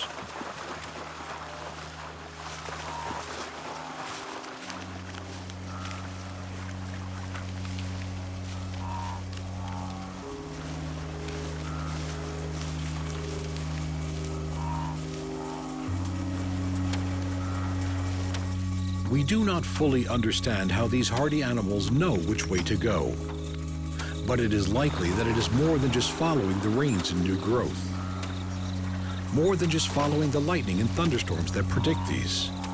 It is likely that the instinct etched into the DNA of those that have survived this journey for generations must surely play a part.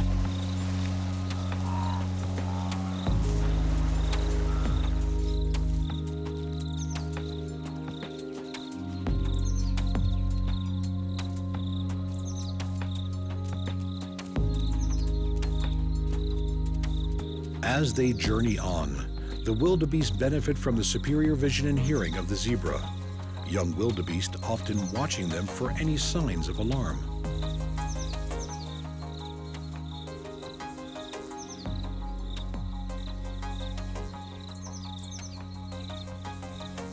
While both zebra and wildebeest eat similar grasses, they have preferences for different parts of the plant, and coexistence is peaceful.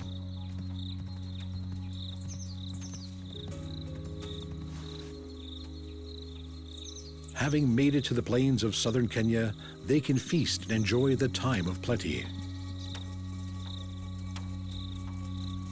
But they cannot stay. These grasses do not contain enough of the phosphorus they need, and when the southern rains begin again, they start to leave.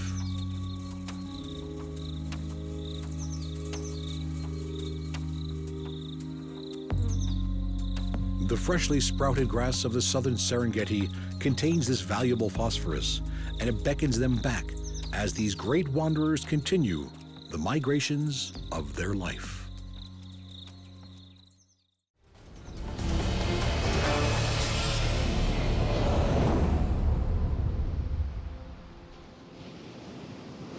The most abundant sea turtle in the world, olive ridleys have extraordinary nesting habits. These small turtles migrate massive distances between their oceanic feeding grounds and the shores that draw them back to mate and then to nest.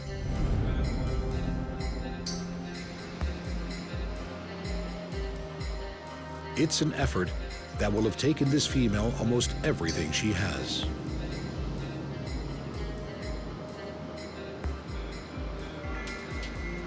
In huge congregations, known as arribadas, meaning arrival by sea, vast numbers of these usually solitary females come ashore to lay their eggs. They will do this once or twice every season, and for a few days every year, their tropical nesting beaches will be crammed with thousands of turtles.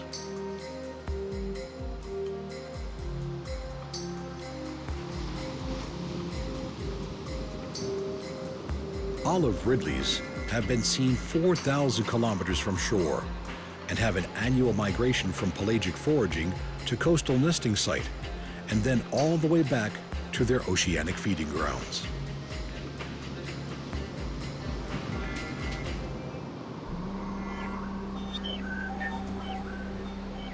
It is a massive effort for each of these small turtles, and for some, it will be their last.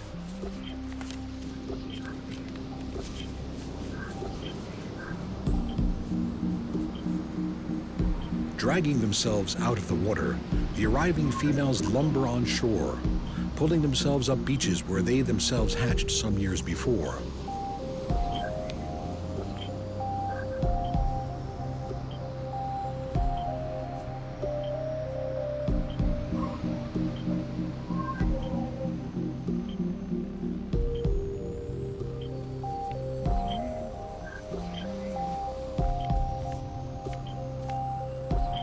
Clearing away sand with her front flippers and digging with her rear ones, she prepares her egg chamber.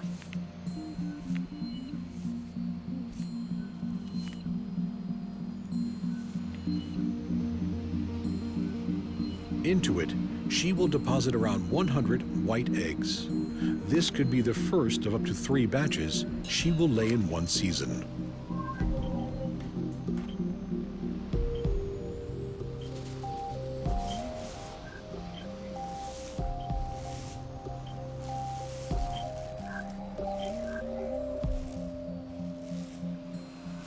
Once her eggs are covered, she will use her 45-kilogram body to help pack down the sand before she leaves the nest forever.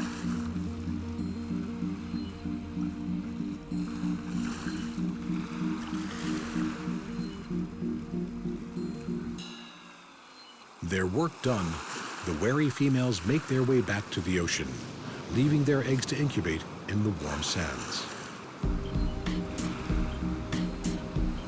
They will never see their offspring as these oceanic wanderers disappear back into the welcoming swell of the ocean.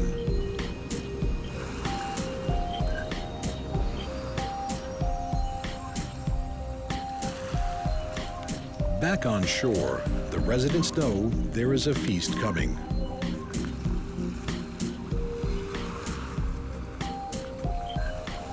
Just under 2 months after being laid, the tiny turtle hatchlings will emerge from their eggs into an unwelcoming world.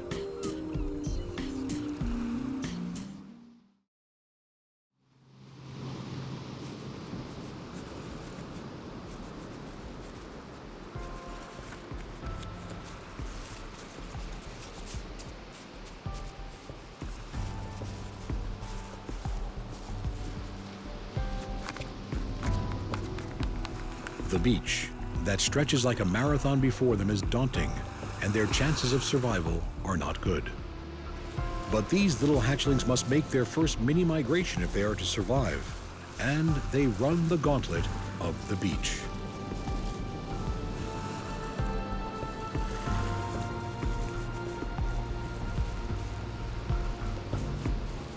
Black vultures are usually carrion eaters, but for them and other wading birds, the bite-sized and bountiful turtle hatchlings are a snack too tempting to pass up.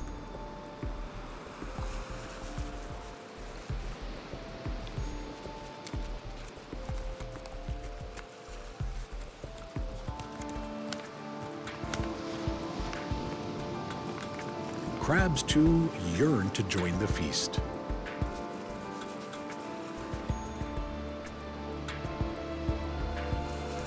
Endearing little ghost crabs, with their fast and jerky movements and powerful pincer claws, are one of the main causes of mortality for turtle hatchlings.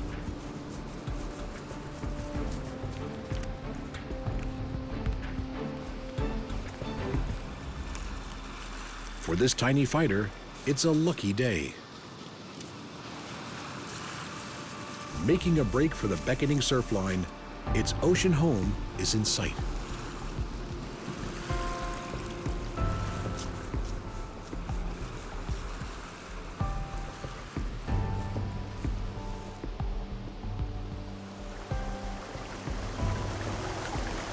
For the next few years, the hatchlings are lost to the ocean currents until they too are old enough to journey all the way back to this very spot.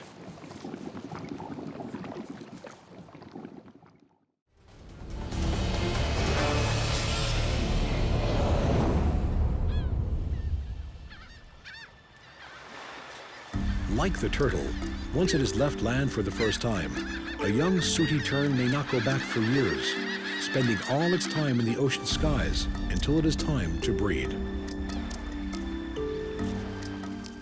Soaring on outstretched wings, these elegant seabirds feed almost entirely on fish driven to the surface by the hunters below.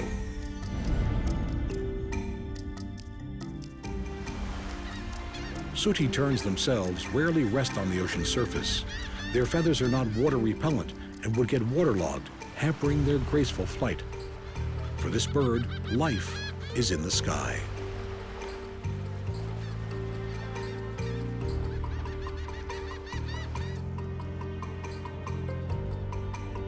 They are so at home in the air that these terns are known for taking naps of a couple of seconds while they fly. This strange quirk of ability allows them to stay in the air for months.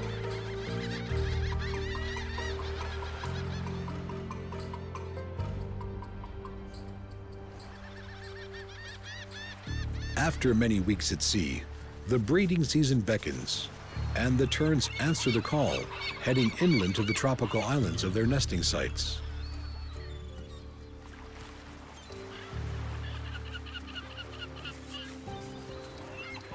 Their massive colonies are home to thousands of nesting birds. In these dense, noisy grounds, courtship displays are performed as monogamous couples make their bonds.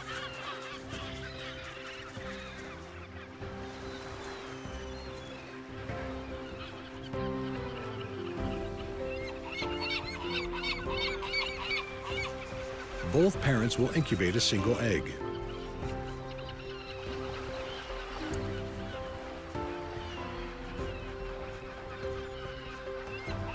Finding food for their young is a daily migration in itself, as adults forage up to 500 kilometers around the colony, returning to feed the ever-growing chick.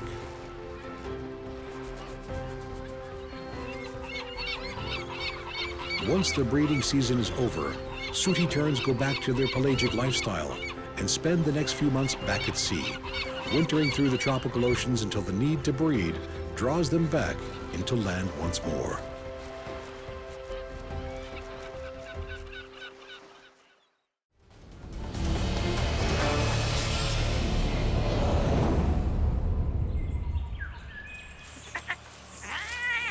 Pelicans, these quirky, comical, big-billed birds, are usually thought of as spending all their time around coasts and harbors. They are widespread in Australia's lakes, rivers, billabongs, and estuaries, or other waterways with enough food for their fish-loving lifestyle.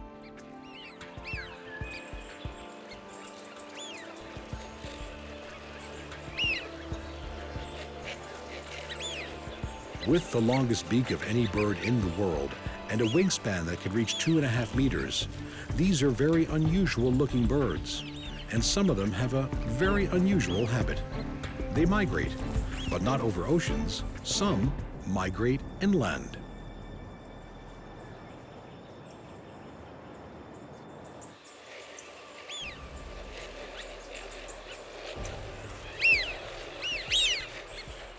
In the arid center of Australia lies Lake Eyre, a dry salt pan that is the lowest point in the country's vast landmass. When rare rains bring water to the parched outback rivers, they begin to flow and bring water and life into Lake Eyre, and the pelicans follow them. Stopping at creeks and billabongs along the way to their ephemeral paradise, many of the birds that make this inland journey are heading back to the place of their birth.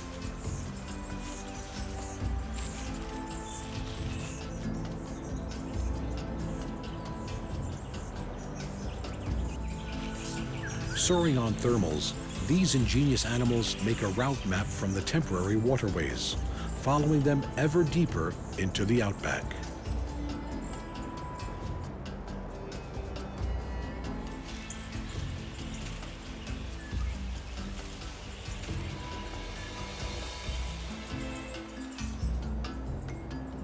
Finally, their destination is in sight.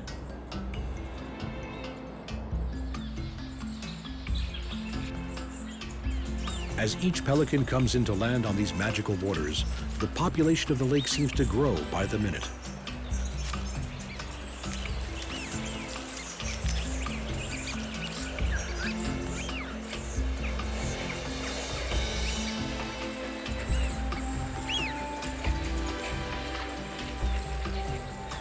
Many of these birds will have flown hundreds of kilometers to get here.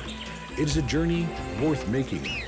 The lake only has a covering of water once every 8 years, and it is filled only 3 times in the past 150. It is a place worthy of migration.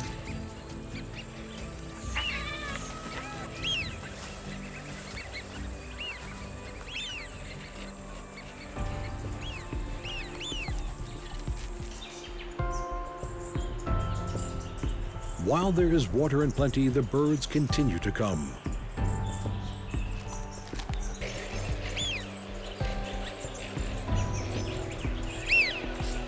Soon, thoughts turn to breeding.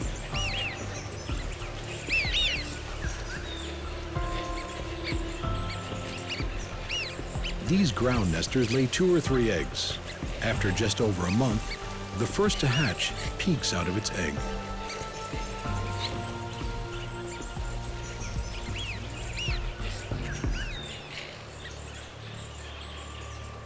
For the first few weeks of its life, the young chick will be reliant on the bounty its parents bring from the lake.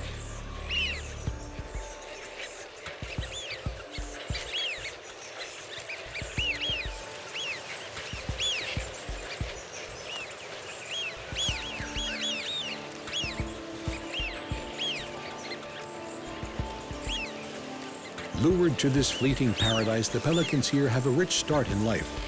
They will make the most of this time of plenty. No one knows how long the bounty-giving water will last. They will stay and breed while they can.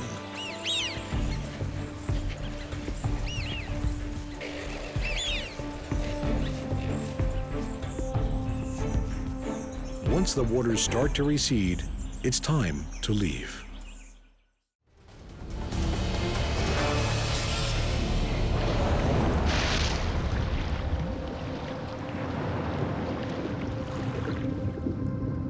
Some of the greatest migratory animals on Earth are those that live in its waters and traverse its great oceans.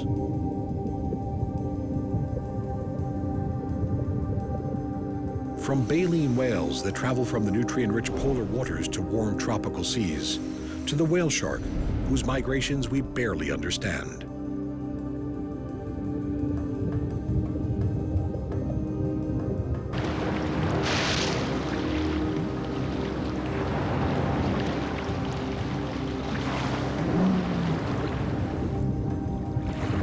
mysterious migrations of the whale shark are thought to be linked to the availability of food, as these huge fish eke out their existence on tiny planktonic animals.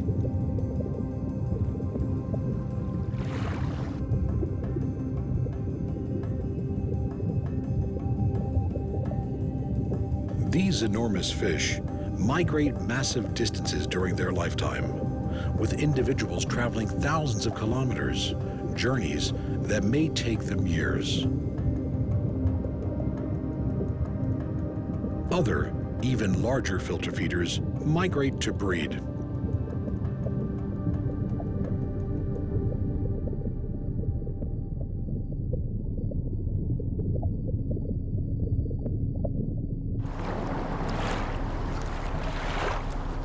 Journeying the length of the oceans to give birth in the warmer waters of the tropics can bring the phenomenal blue whale surprisingly close to its shores as it graces coastlines with its presence.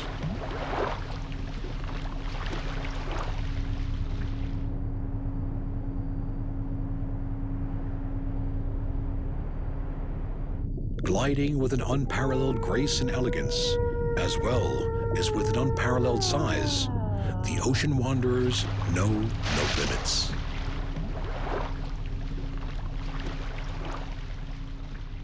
We are in awe of them all, the Great Plains wanderers, the massive journey to land of the nesting turtles, as well as the breeding sooty tern, the inland migrations of the pelican, and the huge voyages of the ocean giants.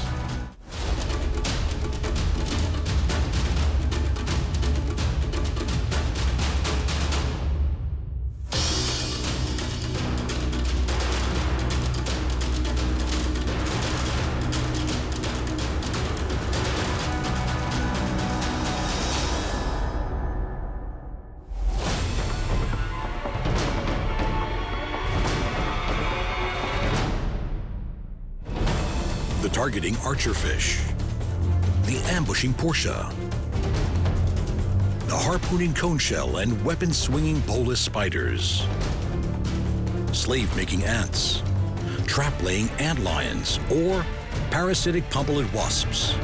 Which is the top of the micro-predators?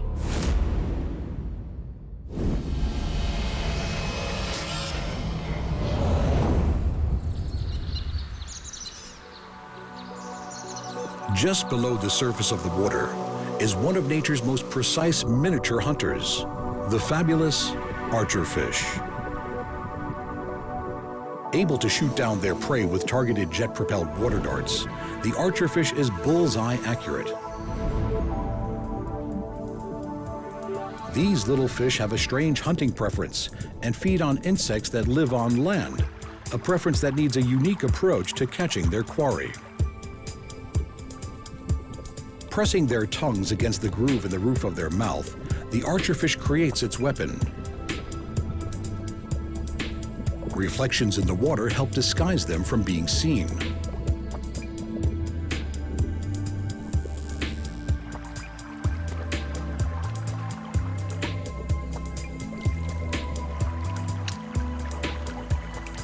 The water droplet hits its target traveling at about 60 meters per second. By the time the insect hits the water, the archer has repositioned itself and is in the right spot to grab its meal.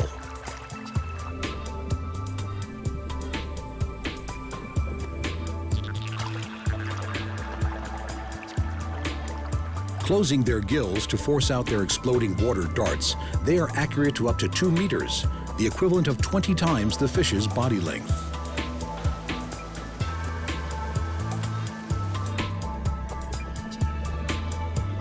These little sharpshooters even have smart vision. Light bends at the juncture of air and water, yet archerfish eyes seemingly have adapted to this, and they adjust their aim to compensate for the shift in light. This aquatic marksman is not one to be underestimated.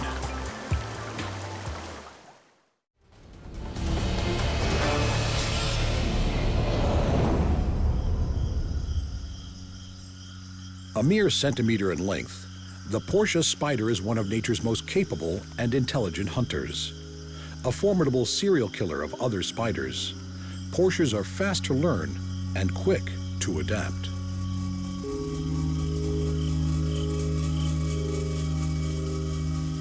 Aided and abetted by their exquisitely camouflaging fringes of hair and eyesight that is 10 times more acute than other jumping spiders, Portias literally eat other spiders for breakfast.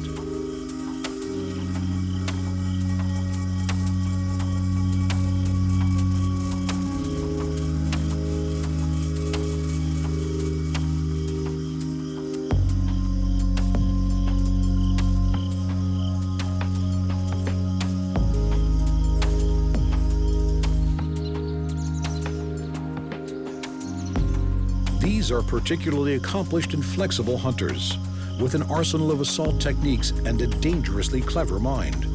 Portias are masterful web invaders.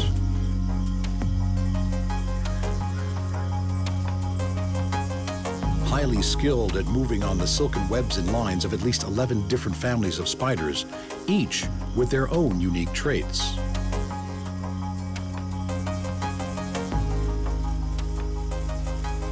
Portias often use a stealth approach to get close to their intended victim, the exact details of attack fine-tuned through their ability to learn from past experience.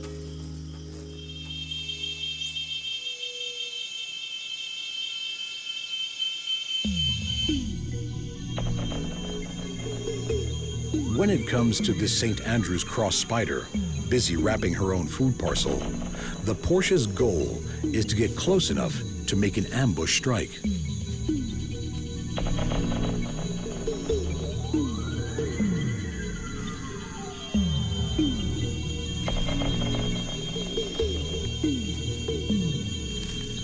These covert predators maneuver themselves to within millimeters of their unsuspecting victims.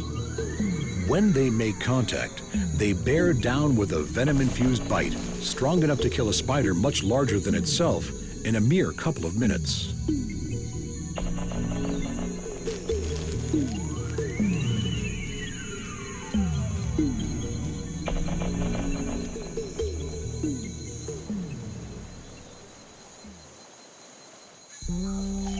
When the Portia spots her victim, the first thing she must do is to decide which attack method to use. In many cases, her brilliant cryptic mimicry is all it takes as she blends with the other small pieces of leaf debris.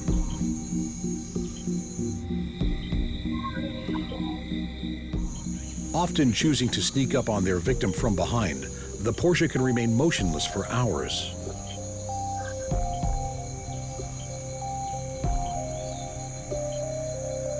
These mighty, clever hunters have been known to time their movements with the breeze, using the wind to mask any movement they make.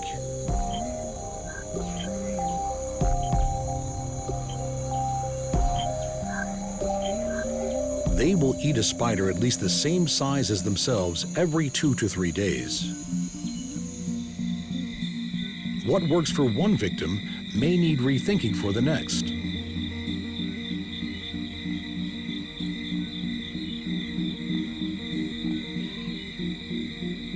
Sometimes, taking a detour and sneaking around the back of a nest proves to be the most effective method.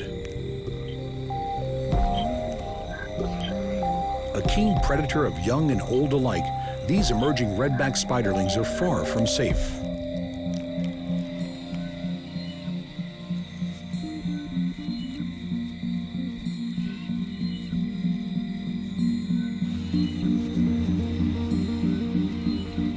The waiting Portia could be hiding anywhere. Adaptable hunters, Portias will vary their technique until the victim finally responds.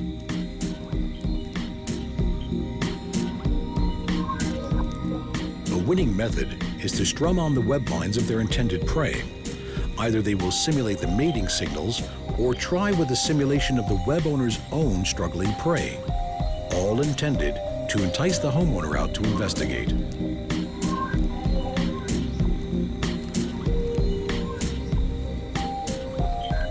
With their extreme stealth, superb eyesight, adaptive learning skills, and a patience that has seen them wait up to 3 days for a victim to emerge.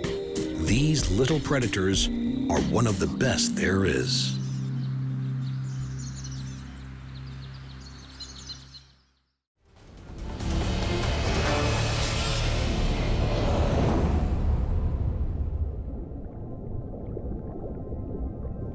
In an ocean full of fast-moving and agile fish, those that hunt them need surefire methods of capture.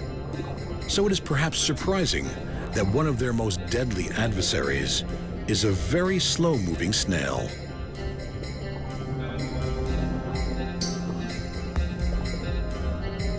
The geographer's cone shell is a predatory and highly venomous marine snail, seeking out victims with its elongated probing siphon.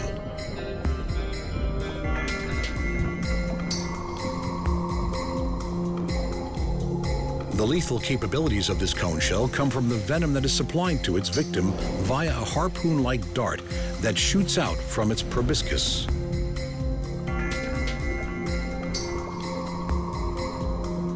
Cone snails are carnivorous and live on a diet of worms, fish, and other marine gastropods. Their flexible chemosensory siphon allows them to follow chemical trails that can lead them to their prey.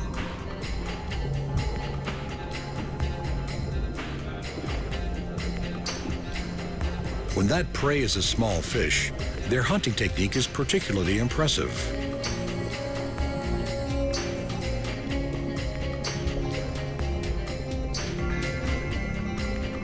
The slow-moving snail needs to be within striking distance of its victim.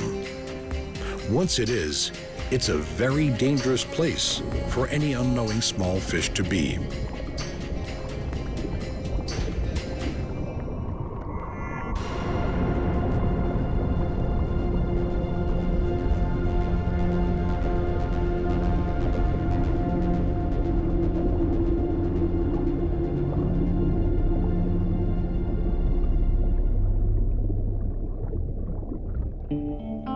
Of the hundreds of species of cone snails that live on the sea floor, the geographer's cone snail is the most deadly and, in fact, the only gastropod known to present a danger to humans.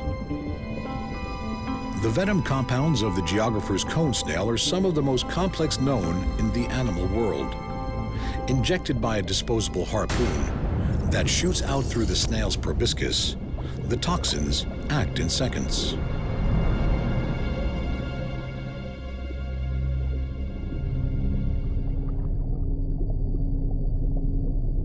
Up to 100 different toxins combine together to form the snail's lethal concoction of nerve poisons. These conotoxins are stored separately in its body and are merged together just before they are injected into its victim.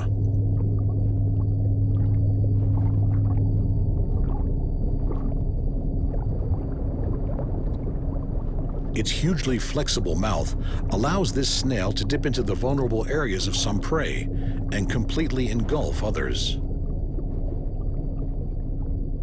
These small predators rank among the deadliest in the entire ocean.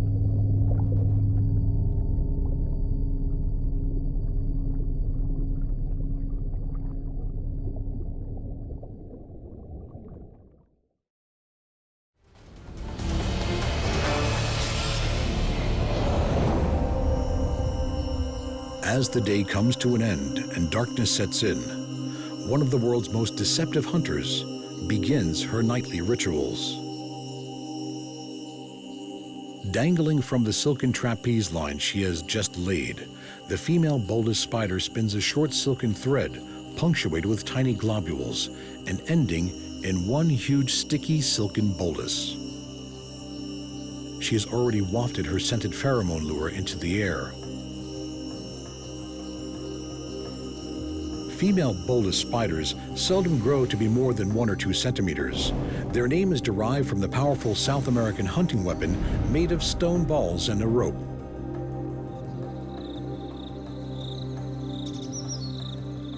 The hunting technique of the female bolus spider is nothing short of incredible. Coming out of her daytime retreat, she gives off airborne pheromones, which mimic the scent of the female Noctuidae moth.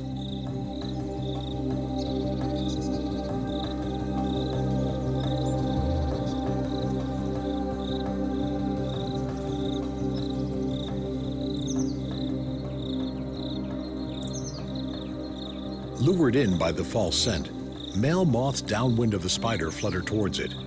As it is female moths that are mimic, only male moths are subject to potential predation by the spider.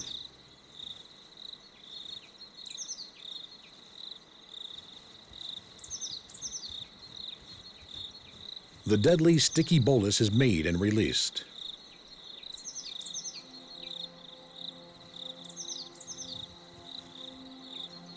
Acutely sensitive hairs on the spider's legs pick up the wing vibrations of an approaching male, and the bolus is swung.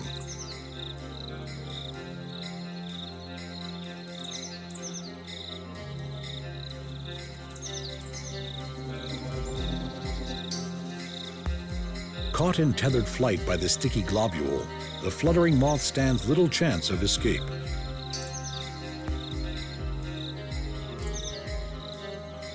In one night's hunting, the spider may ensnare several moths.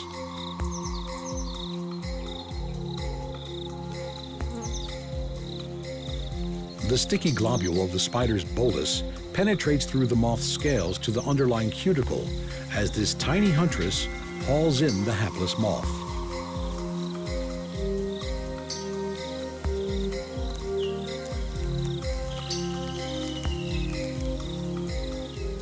She bites and paralyzes it, waiting a few seconds before wrapping it in a silken death shroud.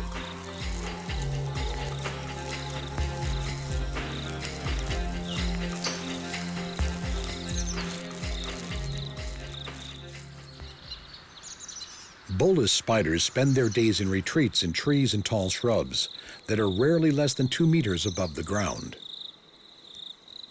When the time is right, she will construct a series of 5-centimeter egg sacs. Each will be filled with several hundred eggs.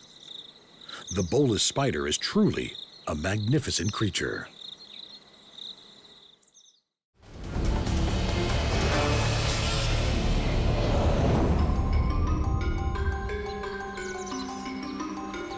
Running over almost every corner of the earth are millions and millions of tiny worker ants. Yet, for some ant species, most of the workers are not their own blood. These are the slave makers. Slave-making ants make organized raids on the nests of others, stealing their larvae and enslaving them for a life of servitude as their own workers. These ants cannot survive without their slaves and rely on them to tend to their queen and raise their young. Unusual for ants, the queen slave maker will often come on the raids to carry out her own unique takeover.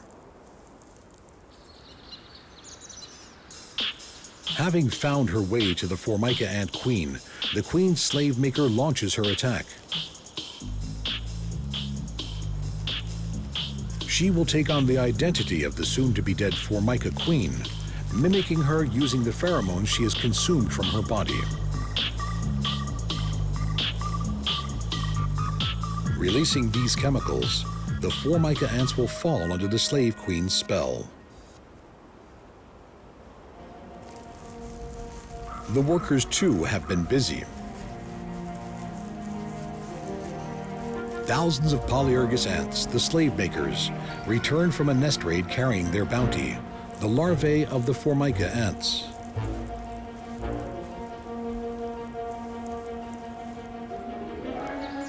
Bringing the precious cargo back to their own nest, there are 2 possible futures for the stolen larvae. Either they will be eaten, or the raiding slave makers will rear them as new recruits to do their bidding.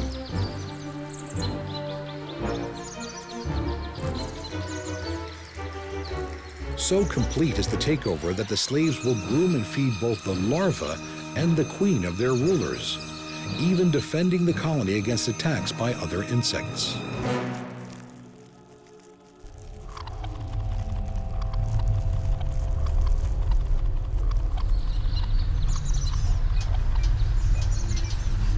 In a typical colony of 3,000 slave makers, there may be more than 6,000 slaves.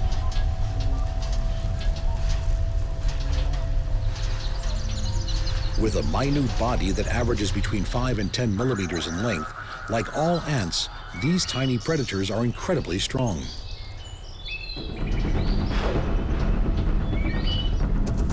The darker-bodied Formica slaves tend to the lifeless fly, where inside the nest the two ant species seem to coexist.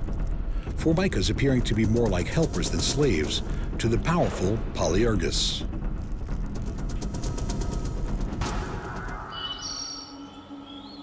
But it is not an equal relationship. Every few weeks, the Polyergus will need more workers to do their bidding, and every few weeks, a scout will be sent out to scour the ever-plentiful land for the site of their next attack, where more larvae will be stolen and eaten or raised into a life of bondage.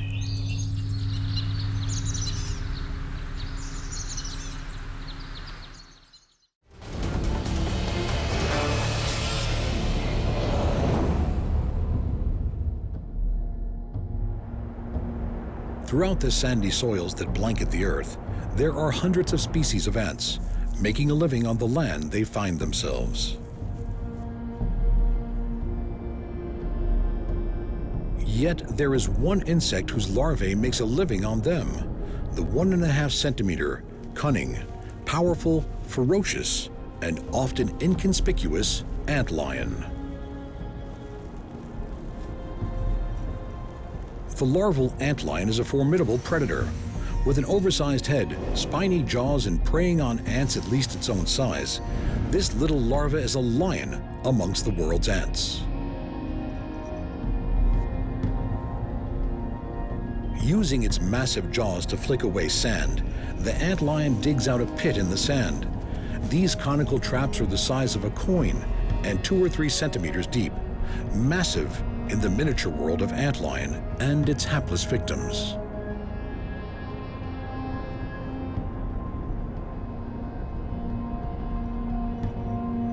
The fearless predator resides at the base of the pit and waits for its ingenious architecture to work its magic. Many ants may well be the same size or even bigger than the antlion, but that affords them no real protection.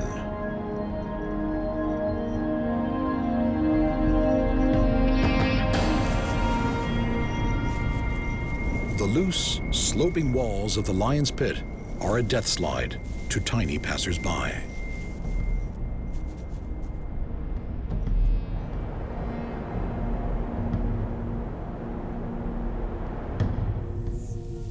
Similar to its feline namesake, the tenacious antlion is not put off by prey that is considerably larger than itself.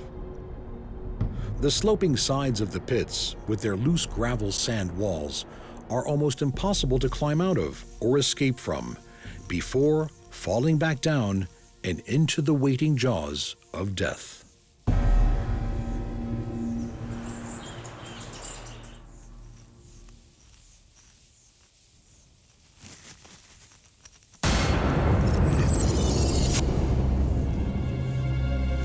The jaws of the antlion are bigger than its head.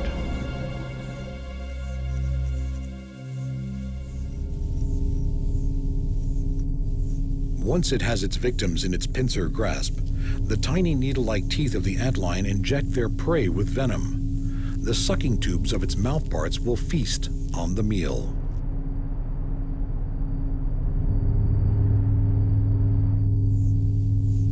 Such is the antlion's cunning that these little predators have even been observed flicking tiny grains of sand at the walls of their pits, as if attempting to knock their prey further off balance and into their waiting and lethal embrace.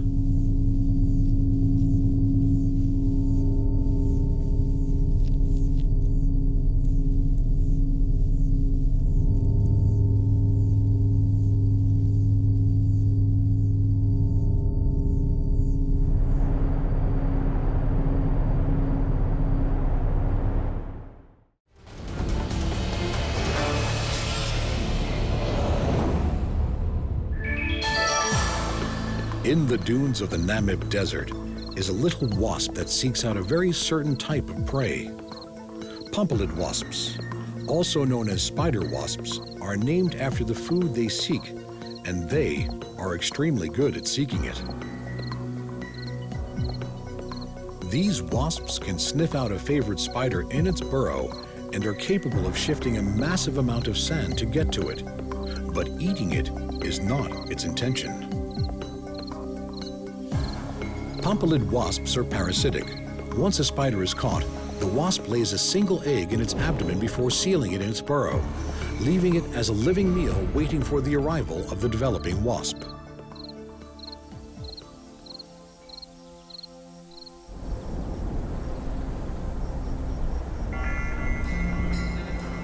The undulating dunes of the desert can work against the searching wasp as spiders turn to its stylish method of escape. Flipping on its side, it can roll up to 44 turns a second. The pompilid wasp needs to make sure that the spider it parasitizes for each of its larvae is big enough to last as a food source for the duration of the larva's development. Because of the large size of these intended victims, pompilid wasps often use the doomed spider's burrow as its nest site, attacking and sealing them up in their own homes.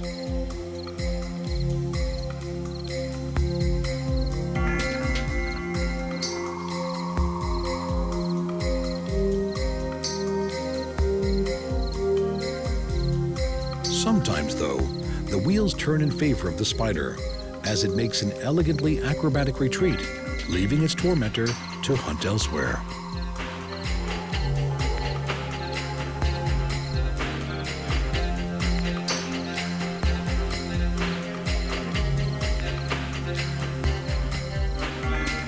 Micropredators prove their ferocity is to be feared.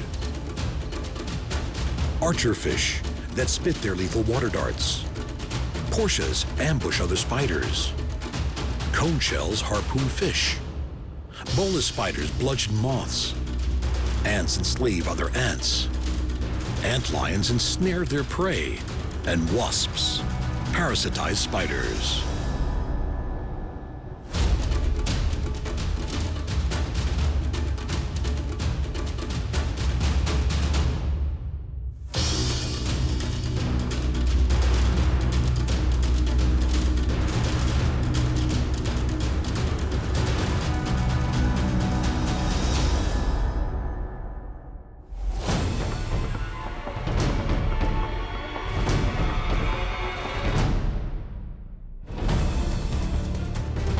We live in a world full of the most magnificent of animals. There are approximately 8.7 million different species on Earth. With this vast array of natural wonders, how do we choose a favorite amongst all these spectacular creatures? There is the ethereal grace of the ocean's whales, the mighty imposing hippo, the unequaled speed of the cheetah, the mesmerizing lure of the snake, the power of the elephant, the strength of the ant, the stealth of the scorpion, the extraordinary talents of the octopus, the force of the crocodile, the sheer elegance of the wedge-tailed eagle, or the regal commanding presence of the lion.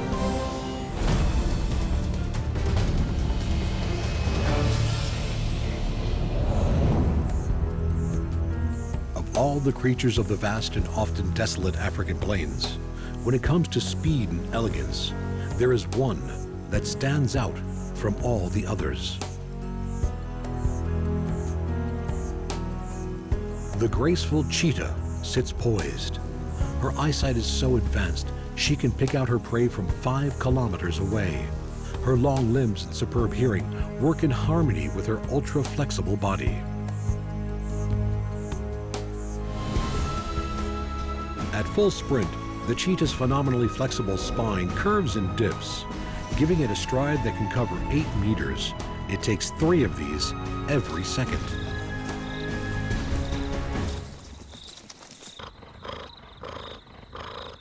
Unlike many other predators, the cheetah is much more active during the day. While others rest, she is alert and on the lookout for her next meal.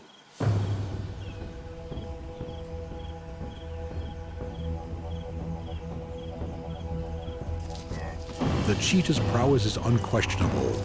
Her stealth, camouflaging spots, and low stalking body allow her to get within striking distance.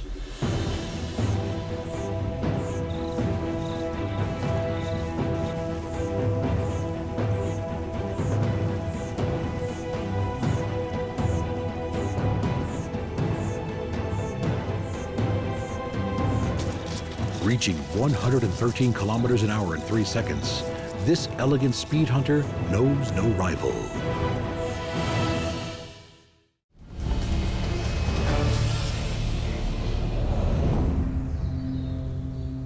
Through forest floors, leaves and branches meander the beautifully scaled bodies of the creatures of myth and legend.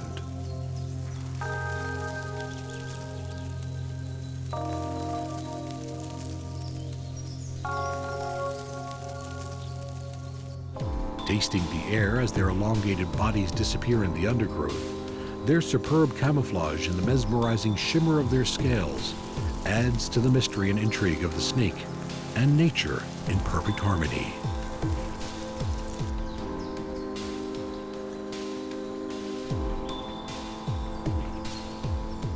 Whether it's the marbled iridescence of the constricting pythons or the mottled banded body of the death adder, snakes are adapted for a stealth approach.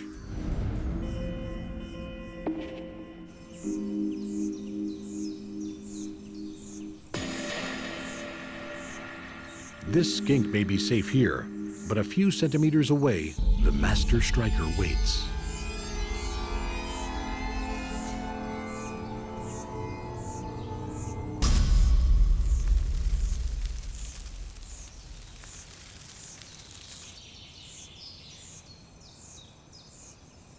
While death adders tend to stay on the ground, others prefer a higher lookout.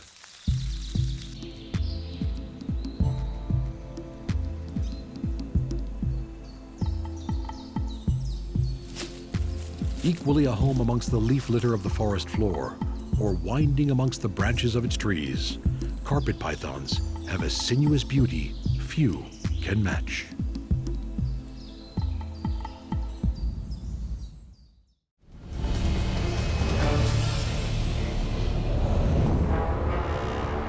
Through the forests of Asia, carried on gigantic soundless feet, walks the most resplendent of animals.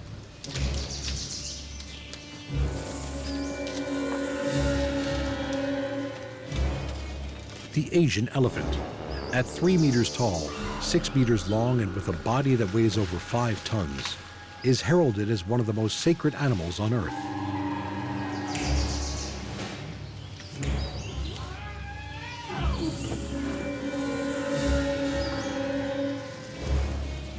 Ganesh, the Hindu god of good fortune, is also the remover of obstacles, and like the animal, the wondrous elephant-headed deity is a powerful and supreme being.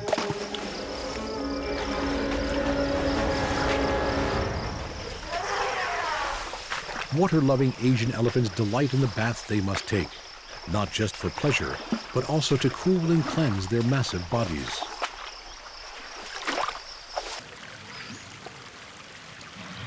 When two of these forest kings collide, the force between them is colossal. Muscular, flexible trunks and 2-meter tusks interlink as the combined force of 10 tons of animal pushes against each other.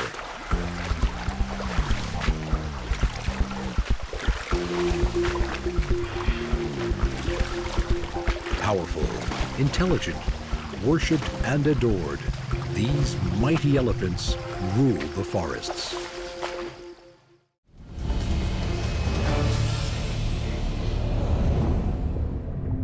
The ocean teems with captivating inhabitants. Of these, the enthralling octopus and its impressive cuttlefish cousin are surely the most mesmerizing.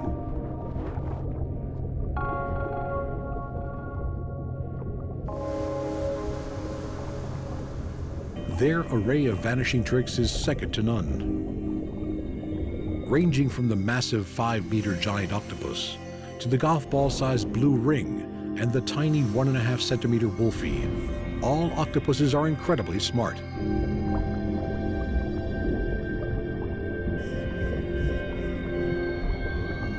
With bodies bereft of any hard structures, they are able to make the most of almost any potential shelter.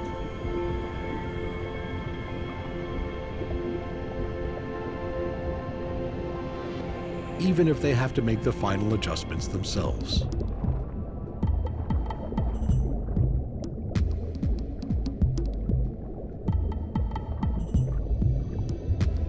Even the cuttlefish seems impressed.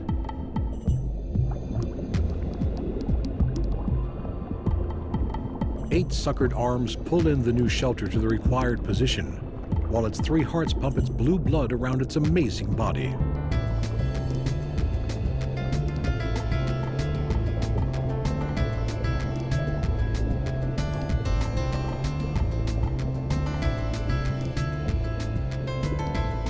Extremely accurate hunters, they have the most advanced eyesight in the invertebrate world. And, for reasons unknown to us, every week or two, the intriguing octopus likes to look for a new home.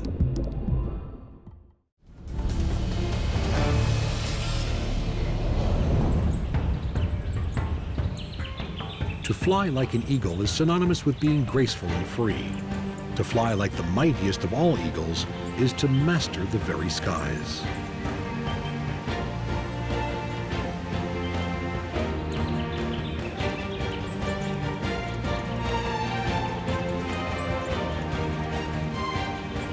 From prominent perches, they scan the countryside with acute binocular vision.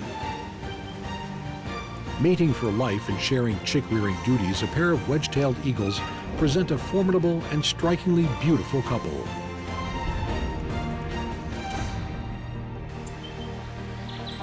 With massively powerful talons, pinpoint eyesight, and a sharp-hooked beak, the rabbits and hares that litter the landscape are easy pickings.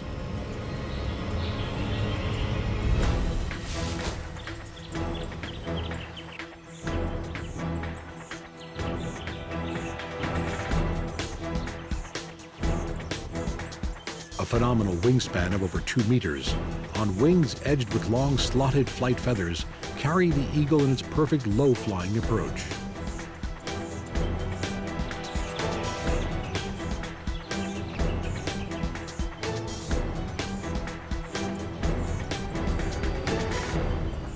Its mastery of flight is so supreme that it can outmaneuver a ground-living mammal while still airborne.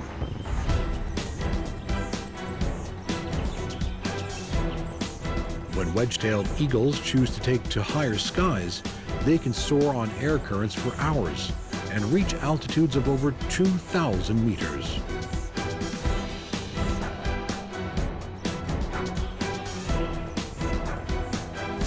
This majestic eagle is master of both land and air.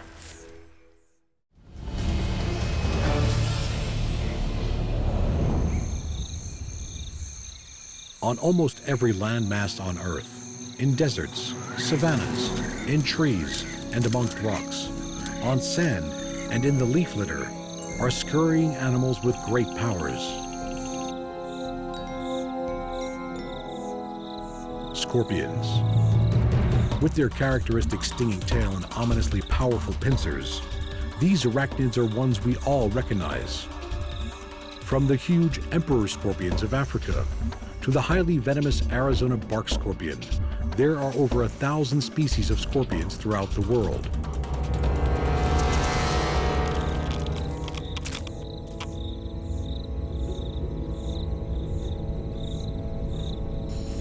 These scurrying creatures have been on Earth for over 400 million years, witnessing the rise and fall of the dinosaurs. And with their excellent predatory skills and toxic venom, they are set to stay around for much, much longer.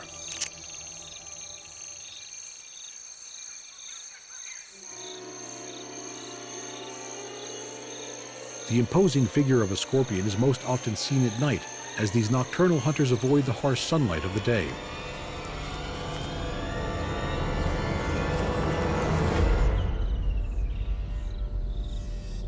With a diet that includes beetles, insects, spiders, and other scorpions, this wind scorpion is a perfect victim.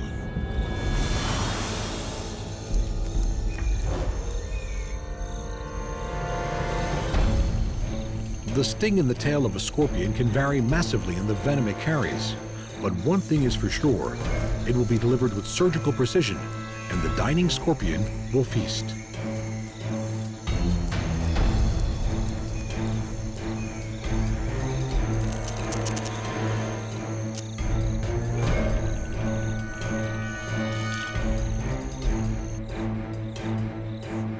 With fast scurrying bodies that glow in ultraviolet light, neurotoxic tails and vice-like claws, scorpions are one of the world's true wonders.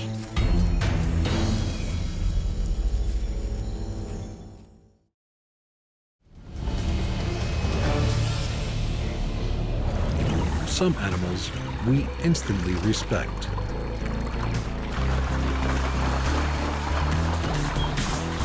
Of all the predators that roam the earth, there is something about the prehistoric might of the crocodile that sets them apart from all others.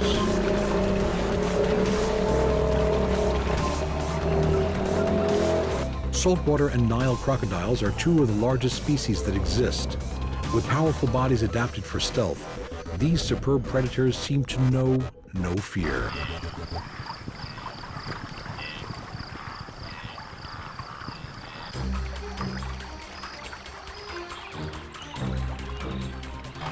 For the migrating wildebeest, negotiating crocodile-infested rivers is the most perilous part of their journey.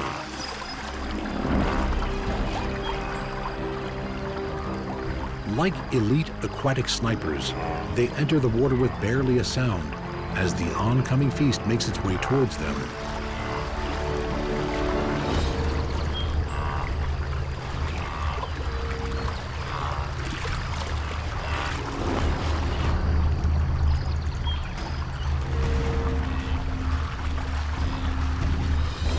Able to slow their heartbeat to 2 or 3 beats per minute, these beautifully streamlined predators can stay submerged for hours.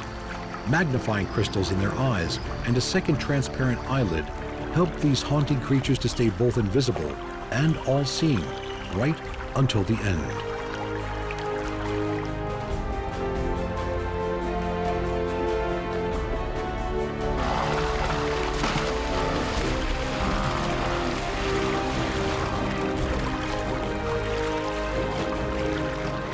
Their jaws are so perfect for grasping and holding and generate such enormous power that victims are helpless.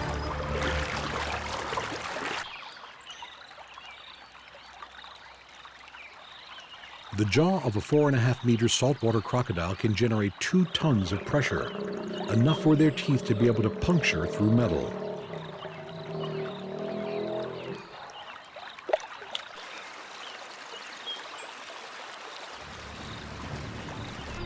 Crocodiles have an extremely economical rate of food conversion and turn most of what they eat into energy.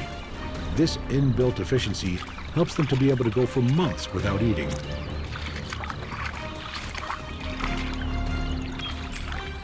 In its prehistoric elegance and explosive muscle power, the phenomenal crocodile remains unmatched.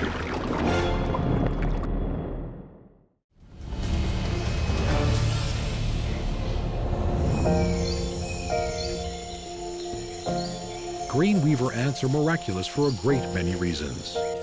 Relative to their size, ants are one of the strongest creatures in the world, and most have many hidden talents.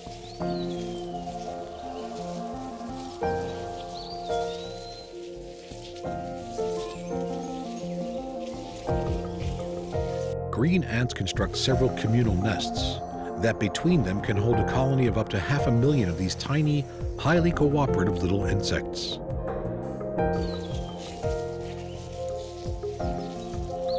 Pulling leaves together with mandibles of Herculean strength, these adept workers use ingenious means to get the job done. Using silk from their own larvae, they squeeze out the fine threads and use them as binding glue lines.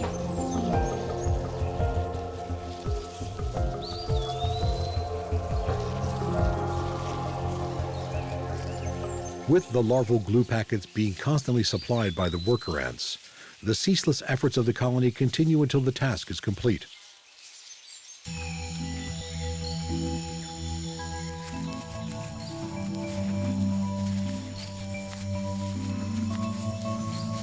As they defend against attackers and hunt for their invertebrate prey, these tenacious little ants do so without a sting.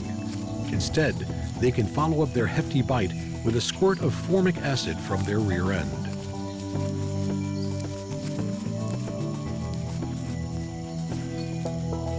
Major worker ants deliver prey to the colony, where smaller workers stay, tending to the larvae inside the nest.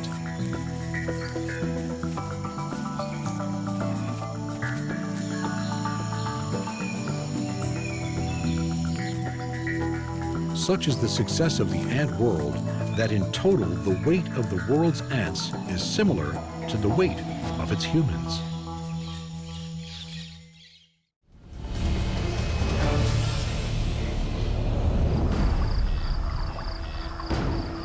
Lumbering down the banks of Africa's rivers is the gigantic and water-loving hippo. These wide-mouthed river kings spend 18 hours a day submerged in shallow, muddy waters.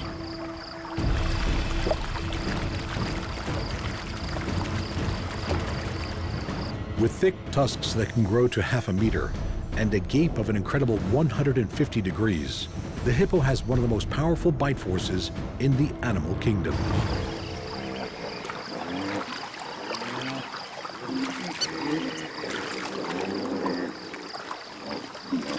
Massive dominant males are at the head of each herd and control their stretch of river, aggressively defending their territories against intruders and any rival males. Most of the time, a simple threat is enough. But if it is not, the slashing and biting that ensues from these powerhouses is enough to cause serious damage.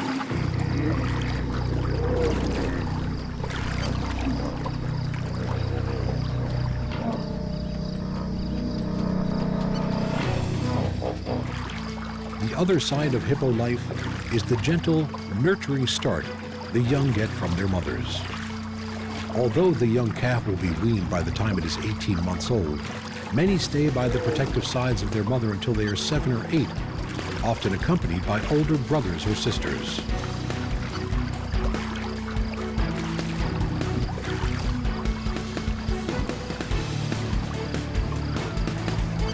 There is so much more to these submerged keepers of Africa's rivers than meets the eye.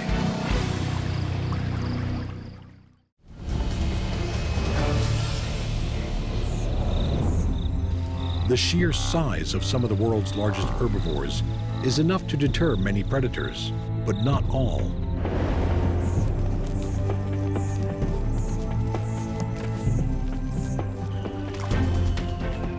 Kings of their respective domains, tigers and lions are at the top of the pecking order in their own corners of the world. But the unrivaled majesty and formidable presence and power of the lions, combined with their collective living and hunting lifestyle, makes them impressively unique amongst the top predators.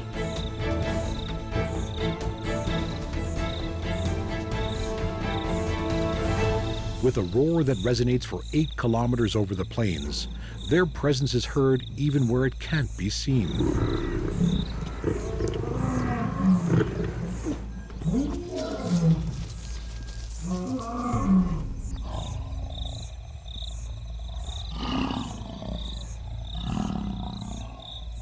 When these sleeping beauties wake and need to hunt, there are few that are safe. Opportunistic in their approach, lions don't tend to show firm favorites when it comes to selecting their victims.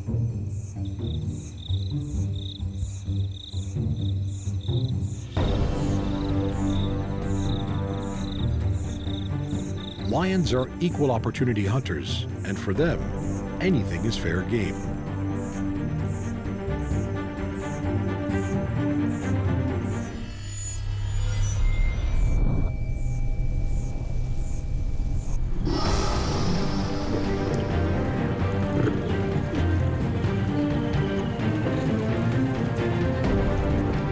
This giraffe is 5 times taller and more than 5 times heavier than the lions. One of its massive hooves, each the size of a dinner plate, can kick out with enough force to kill. Not even that can deter these most magnificent, utterly irrepressible hunters.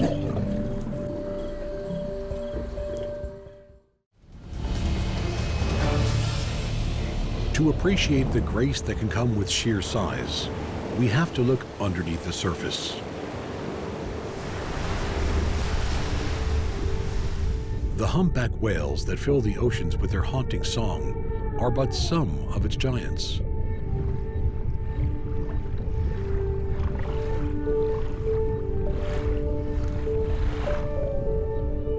The elegant whale shark is literally the biggest fish in the sea, while the mighty blue whale takes the title of the largest animal in existence.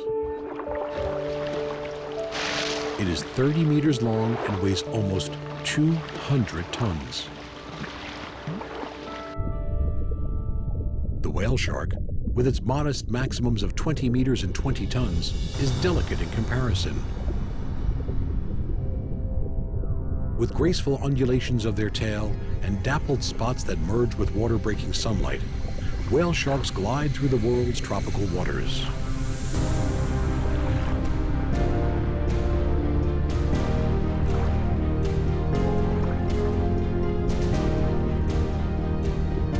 These magical animals often migrate huge distances. Thousands of kilometers of ocean are passed through, their incredible bodies sustained on nothing more than the small fish and plankton they filter from the water.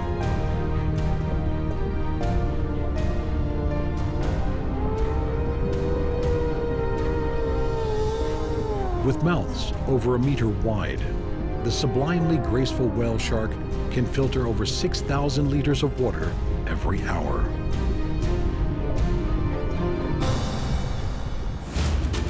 With all the creatures in all the oceans, all the animals of forests and jungle, all the wanderers of arid land, and masters of limitless skies, each of them is surely a king in their own right.